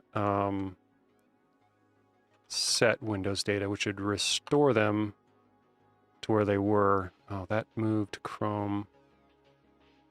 Do I have multiple? Yeah. So this moved Chrome down to my other screen because I had another Chrome on another screen where there's like this edge case of if you have multiple windows open based on like multiple Chromes or multiple VS codes and you store some positions, like how do you know which ones to put where? And I was trying some things as far as finding some sort of name or finding some sort of ID, but I kind of backed away from that scenario for now. But you can see if I, I'll show it here again. So if I get Windows data, I'll scooch this, I'll scooch this, and I'll scooch this. Scooch is the technical term for that. And then say set Windows data. You see everything scooched back out. So that's working. Where I'm really, really close is like, if I say I want to set up a layout for recording a video, is something like this. And then I can store that layout, and then I were to move some things around, and then I could restore that layout. The current issue is, and I'm kind of just rubber ducking this by speaking out loud again. I'll put scooch in the docs for sure. If I make this full screen and I try and so I'm going to run those terminal commands on another window.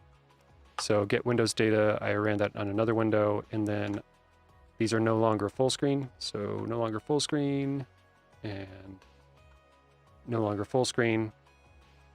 It'll like attempt to move those back to where they were. But wow, where did VS Code even go to? Oh, it went to their monitor. Yeah. So I'm trying to find a way of like, there's an attribute called full screen, which I'm trying to like lean into to see if I can set full screen and then shrink. Like I'm not so worried about like the full screen. I'm worried about the tiling left and tiling right, which is, you know, something we do is making videos and such. I can actually full screen, and I'm not concerned. I think that's just where was I? Or set window data.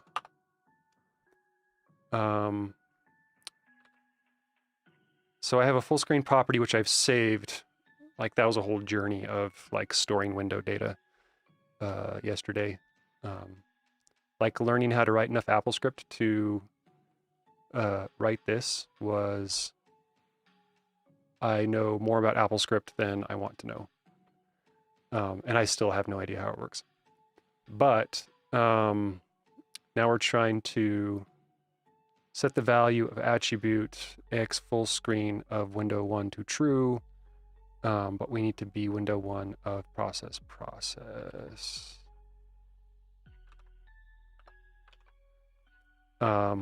So this should check if we got the full screen off of, there's something, I think you inspired me to do this, is create a little database file that I can write to in scripts. So like when I was storing a previous resolution and like restoring that resolution, same sort of concept. And I have a little helper here where you can just create a DB file and then write some JSON to it. And then other scripts can read from that DB file. So you can see after I run this AppleScript, I'm parsing the result and then storing it in this Windows data JSON file. And then the other script can read from that. Yeah, we're getting pretty close. I'm trying to see if I can successfully, like if I make this full screen and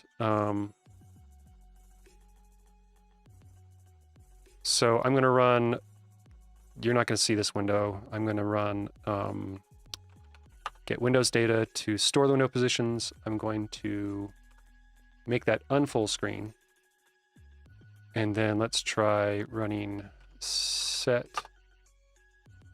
Okay, so that successfully full screened that window. My concern is this whole tiling thing where this is tiled to the left, this is tiled to the right, And okay, now I'm going to get the Windows data. I'm going to untile and untile. And then I'm going to cross my fingers and run set Windows data. Yeah, that didn't. So this is full screen here, and my other app went full screen on a different monitor. So I don't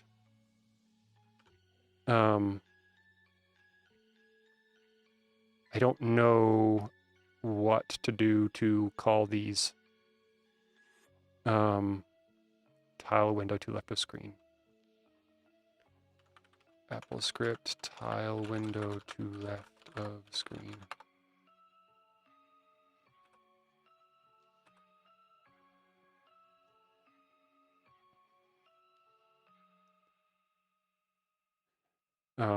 Whenever I see something from like 07, I know this AppleScript's probably out of date. So unfortunately, I still kind of read through them for ideas, but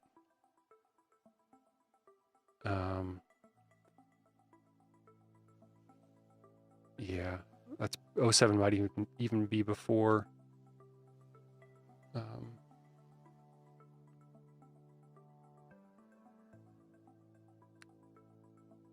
before full screen was a feature.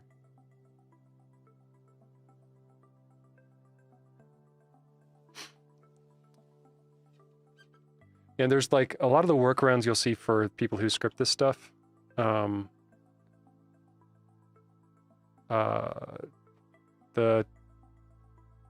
My Twitch is,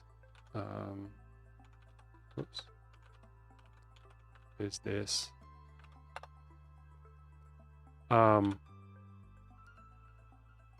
You'll see a lot of people assign keyboard shortcuts to left and right. Like there's no default keyboard shortcut. And then you can have AppleScript trigger a keyboard shortcut to tile a window. But I don't like that. And I would even be down for like installing a command line tool that could control windows. But I don't want to like install a UI tool. Like that goes against what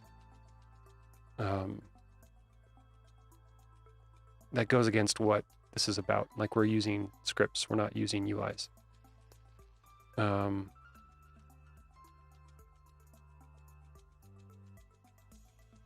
Yeah, see, more keyboard shortcuts.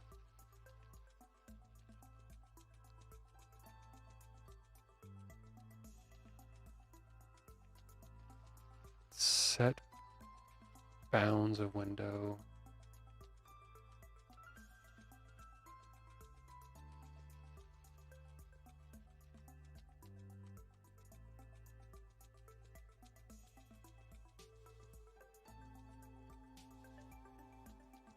To 022, item 3 of B.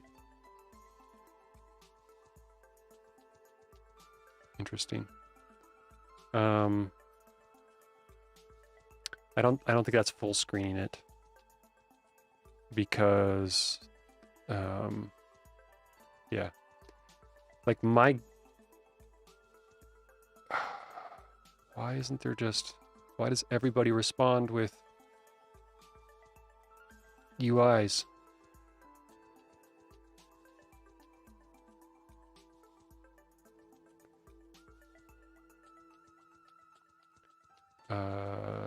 Setting or tools past year, maybe.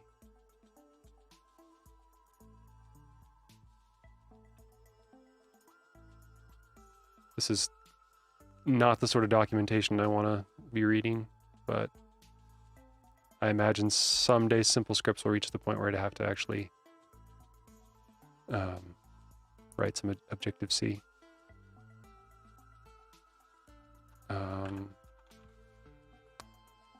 Creates a tile that contains specified content, or titled tile.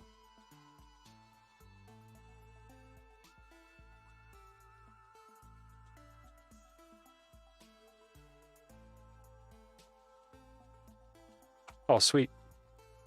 That's glad to hear people are using it. I'm gonna do a pretty good refactor this weekend. Essentially, what I want to do is move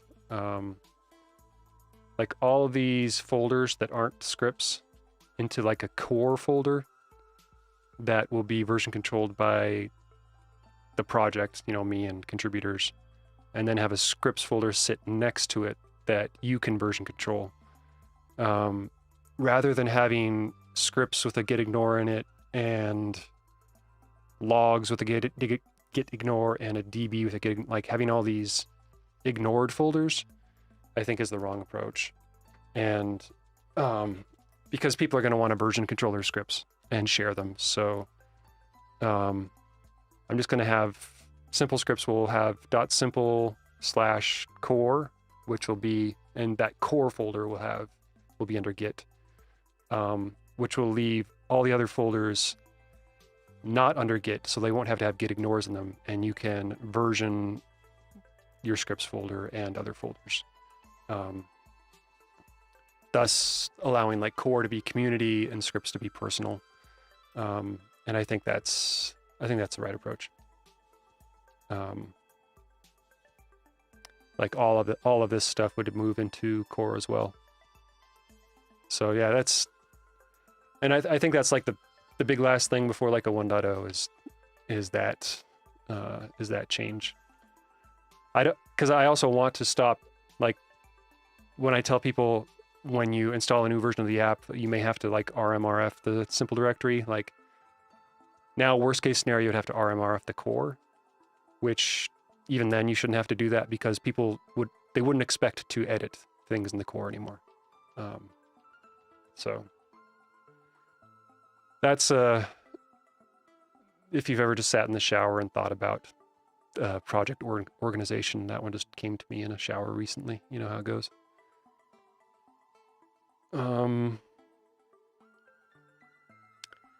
But if there is some way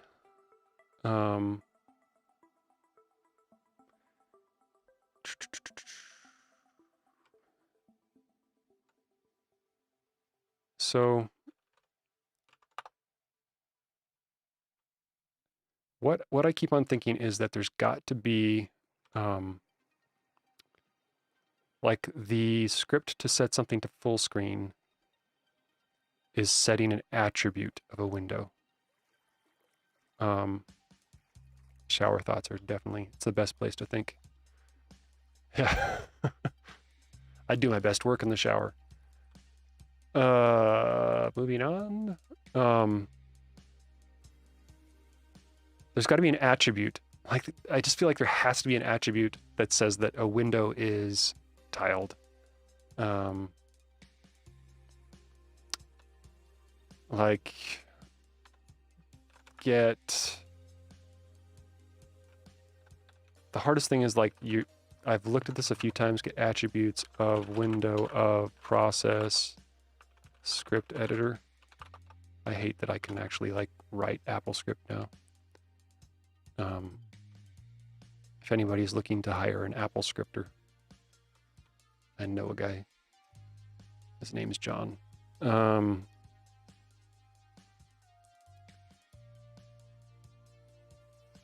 Like there has to be something in here in one of these.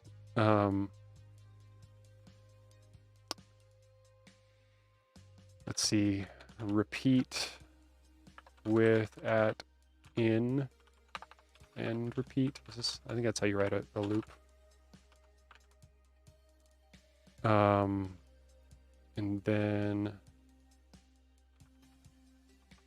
get name of, and let's get all of the names. So we'll create an array. We'll set list of at names is, whoops, to this, and then we will set end of list of at names to name, and then we can get whoops, to name. I hope this is entertaining for everyone. name of at, and then get list of at names. Focused, full screen, title, children in navigation order, AX position, AX grow area, AX modal, AX size.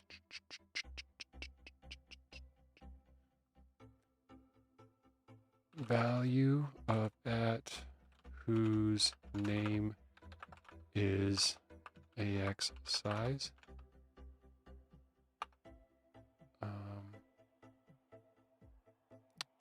No, that's not going to work.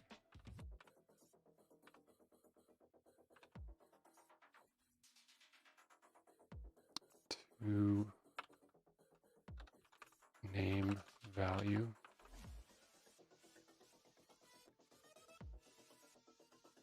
X focused false, full screen false.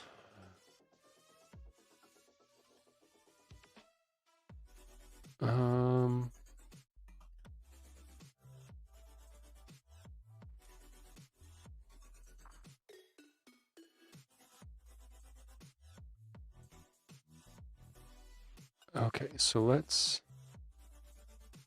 make this tiles to the left and search for things that might be true.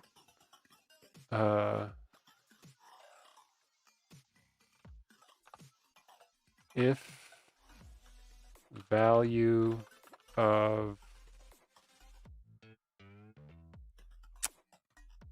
at is true, then and if AX main is true and AX full screen is true. Yeah, hopefully I'm the last one. This is a brute force trial and error. Learning AppleScript is like the only way to do it.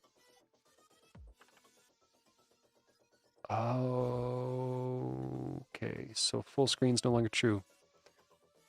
Yeah, it exists, unfortunately, but okay, so X main is true. I wonder if main means it's focused.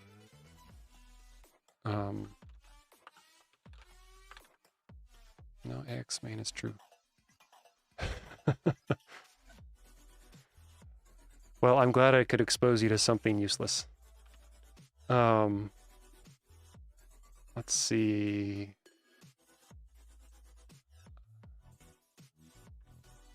AppleScript's purpose is for scripting things on OS X. So right now, if you just joined on, we've been storing positions of windows as like layouts and then restoring layouts. So if you set up a screen to record,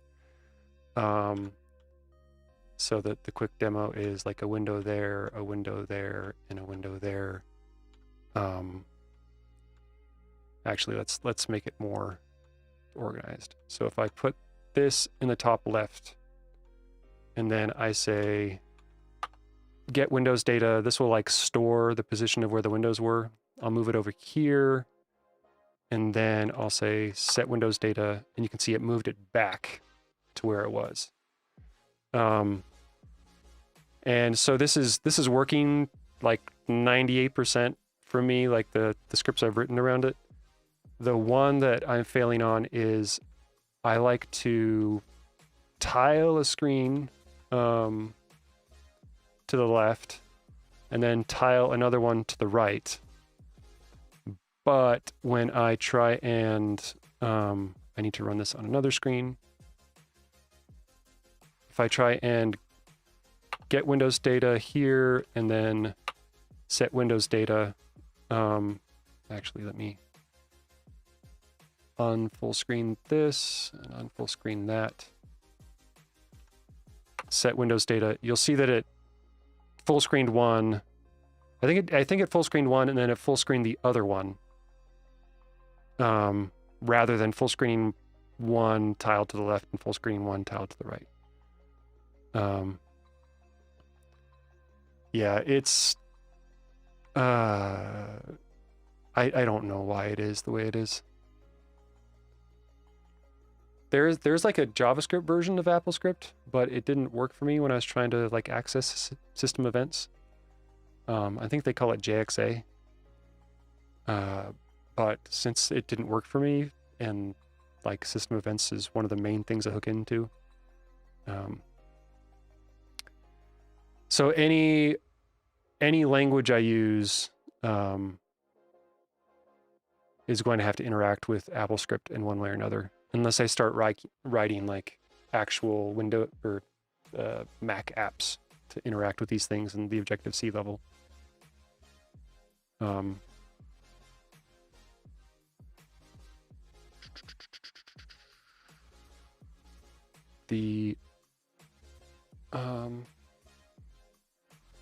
I just don't know. Maybe there's like a Finder setting for that though.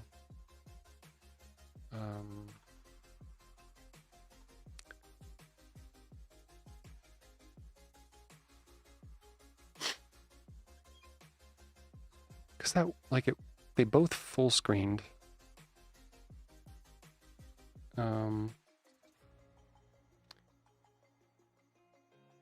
Maybe if I change the order of these, so it sets the position first and then full screens.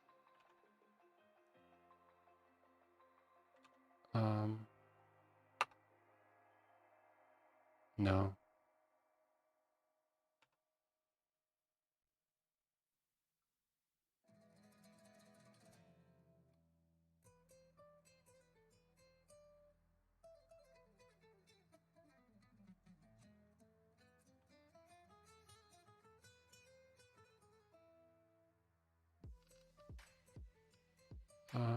Maybe if I do them one at a time. Right now I'm doing them all in like a single pass. I might have more control over it if I like Windows for each on this.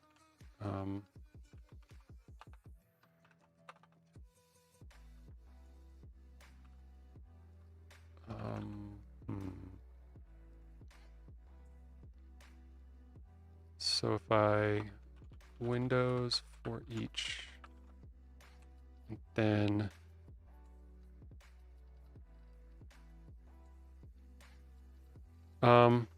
so the output so far that I'm grabbing,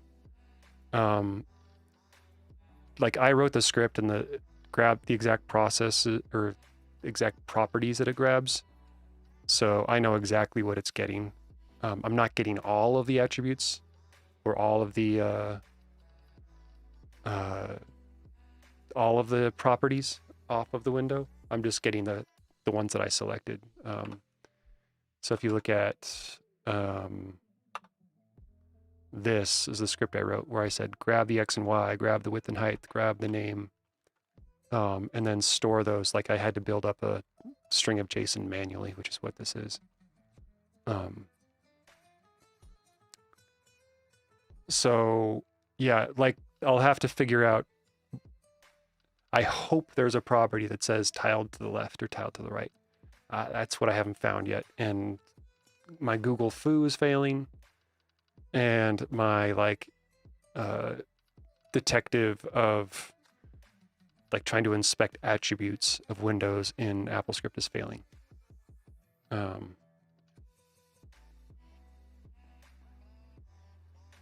Yeah, I'm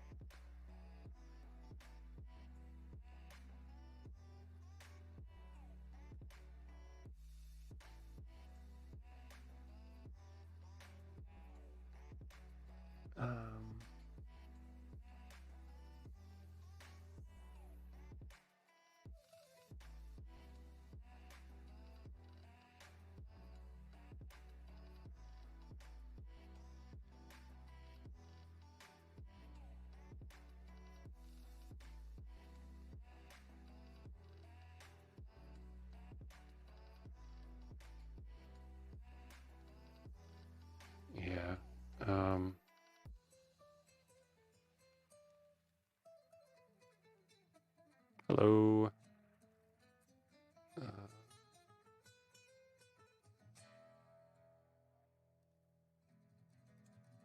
I'm doing pretty well. I don't recognize your name, Anderson Menezebweb. But if I know you, how are you doing?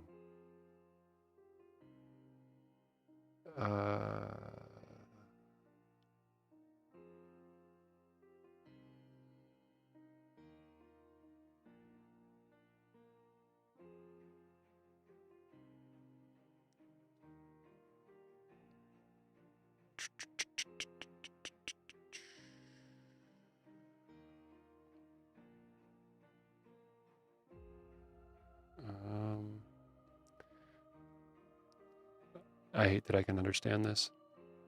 I can try set bounds again. It didn't work in the past, but maybe.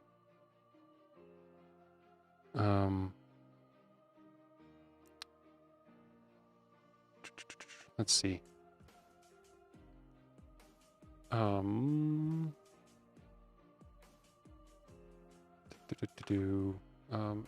Is there a way to comment?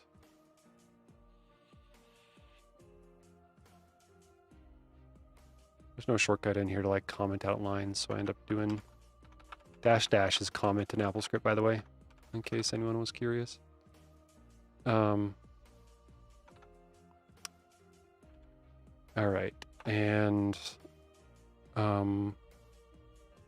set bounds of window. Is it window, or do they process? It is window. Set bounds of window of process script editor.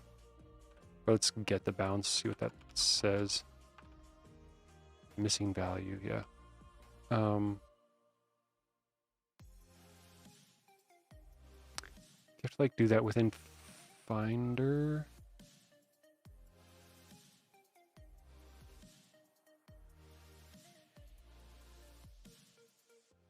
Yeah.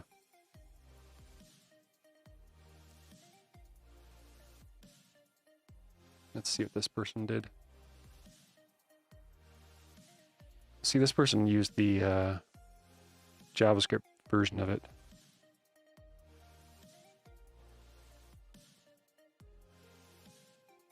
See, and they're setting bounds too, but that has not worked for me.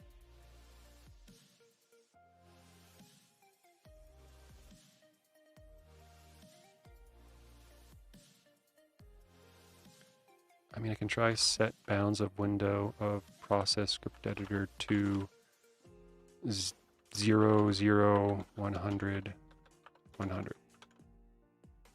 Can't set bounds of UI element to any.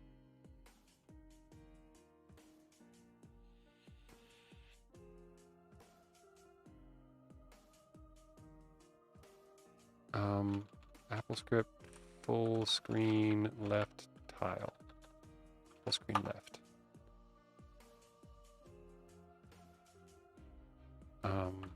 AppleScript.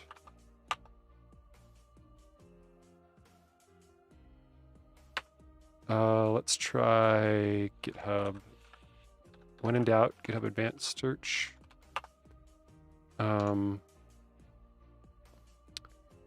We can try AX full screen and window and language. No, AppleScript isn't an option. Oh, is it? AppleScript.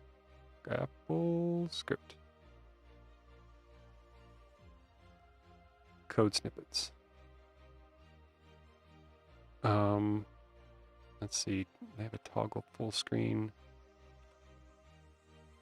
All right. Hopefully there's some random genius stranger who has done something magical in here.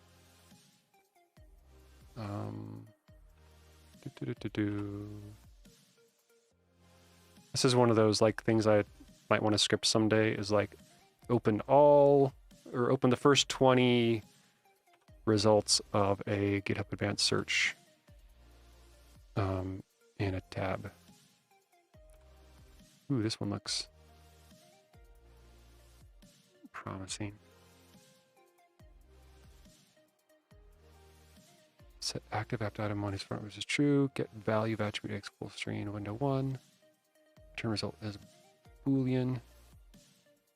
Yeah, this person Apple scripts. Look at that. What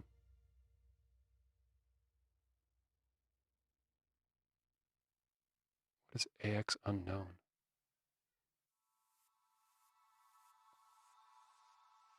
If subrole. What is a subrole? Get screen size, get screen origin. Wow, look at all this stuff this person wrote. Book mark on that for sure.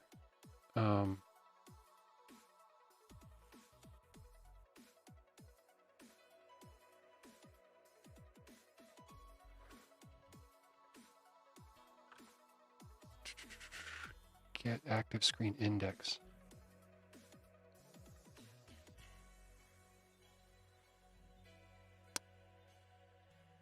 Yeah, this is promising, but I don't see what we need.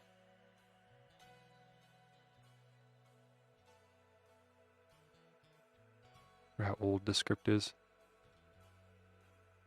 Not too old. Maybe I can like DM this person somehow. See if they know anything. Tile. Just searching the file for left and right.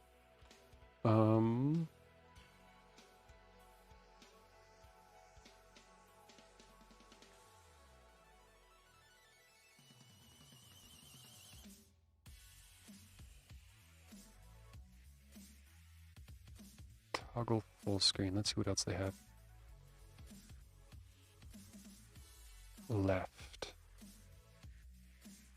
Oh, it's a semi key code. Yeah, this is my type of person right here. Look how much they've scripted in AppleScript. Screen lock, screen on, tab. I'll save that one as well.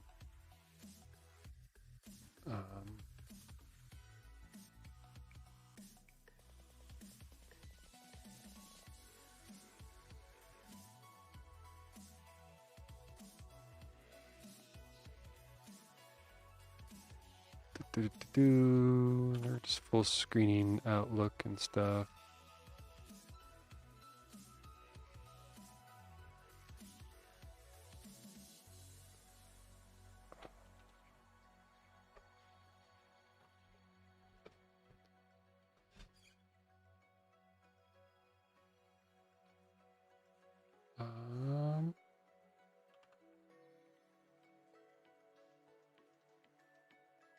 Oh look, that's a fun way to toggle.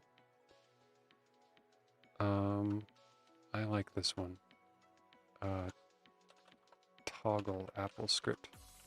I hadn't seen that before.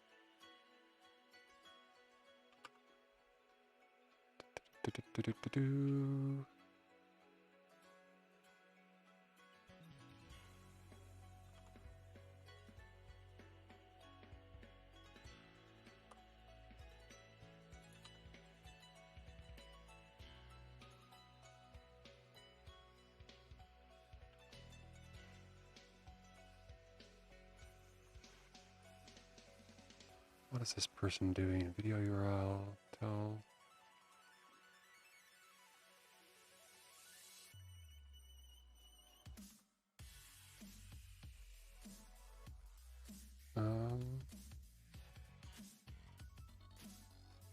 Looks like this person has that same script that other person does.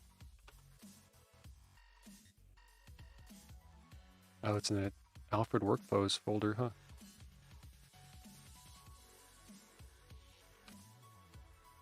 Makes sense.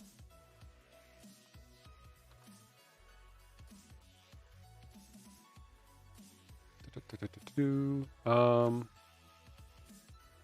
think what I want to do here, let's go back to our search and add in like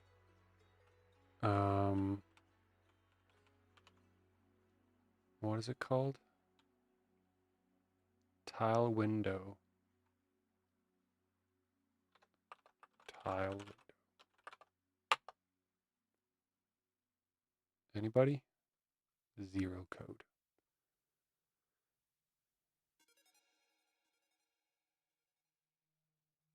Discussions.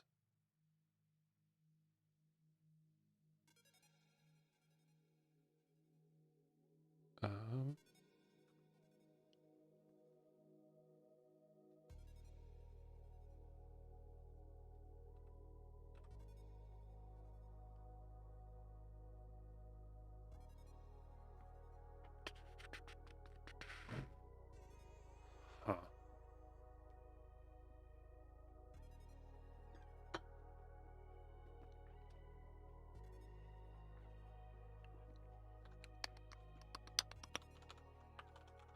Tile. Add the blank tile to the doc. Tile data.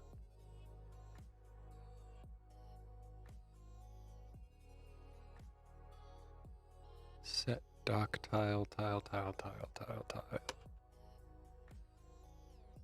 Nobody in the history of code online has ever tiled a window using AppleScript.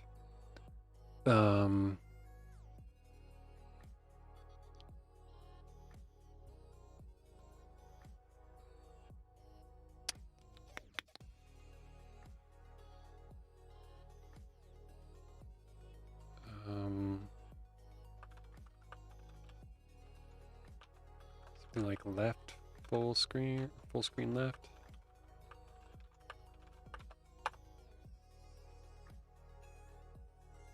No.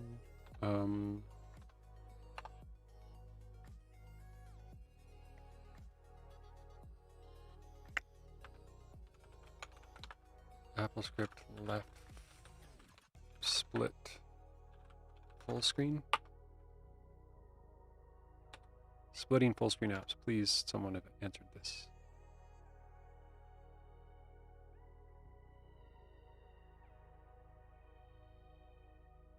Programmatically drags the buttons around to create a full screen. Wow. Okay. Someone. Yeah, wow. Okay. Wow.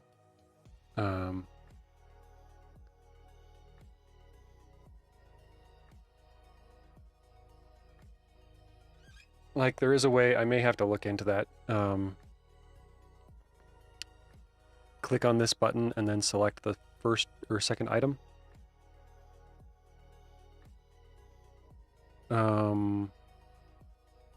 Like that's a thing, which I may have to script for this, but like I don't want to do it that way. I really don't. I will, but I don't want to.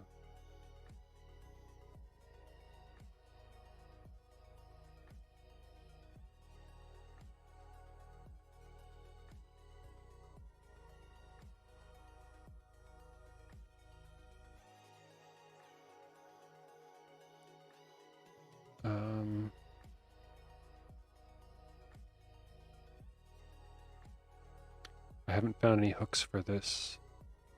It's handled by mission control, but mission control isn't scriptable. It doesn't accept drags. There's no CLI.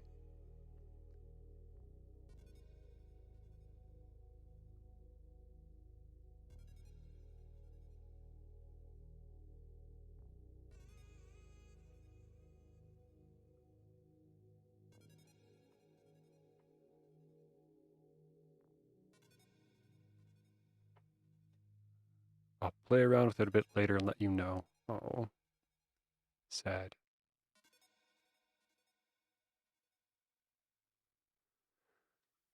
Do. Sad Googling.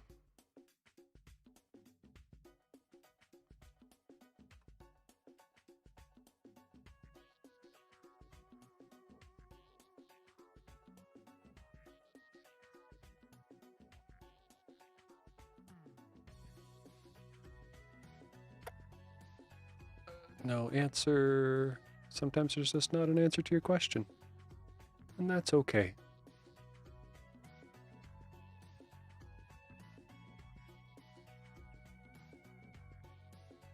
I have this question too.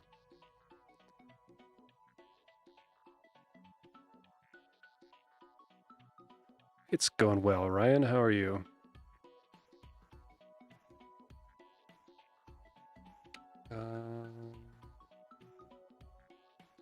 Get about to call it a day though. It's dinner time over here.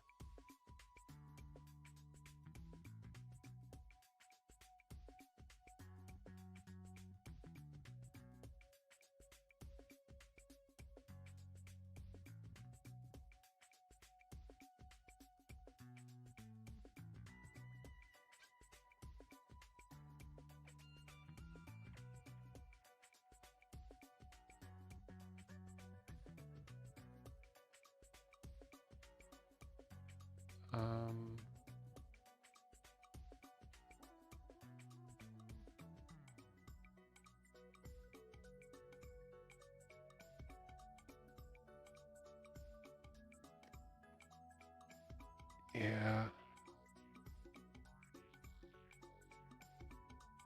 Split window. I wonder if they might have something. Search. Split full screen.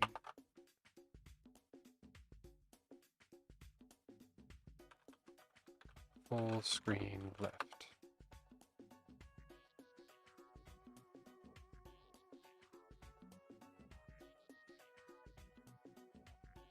All right, I'll have to check this out later. Everyone, thanks for stopping by. Have an excellent evening and be excellent to each other. Later. I'll be back on tomorrow.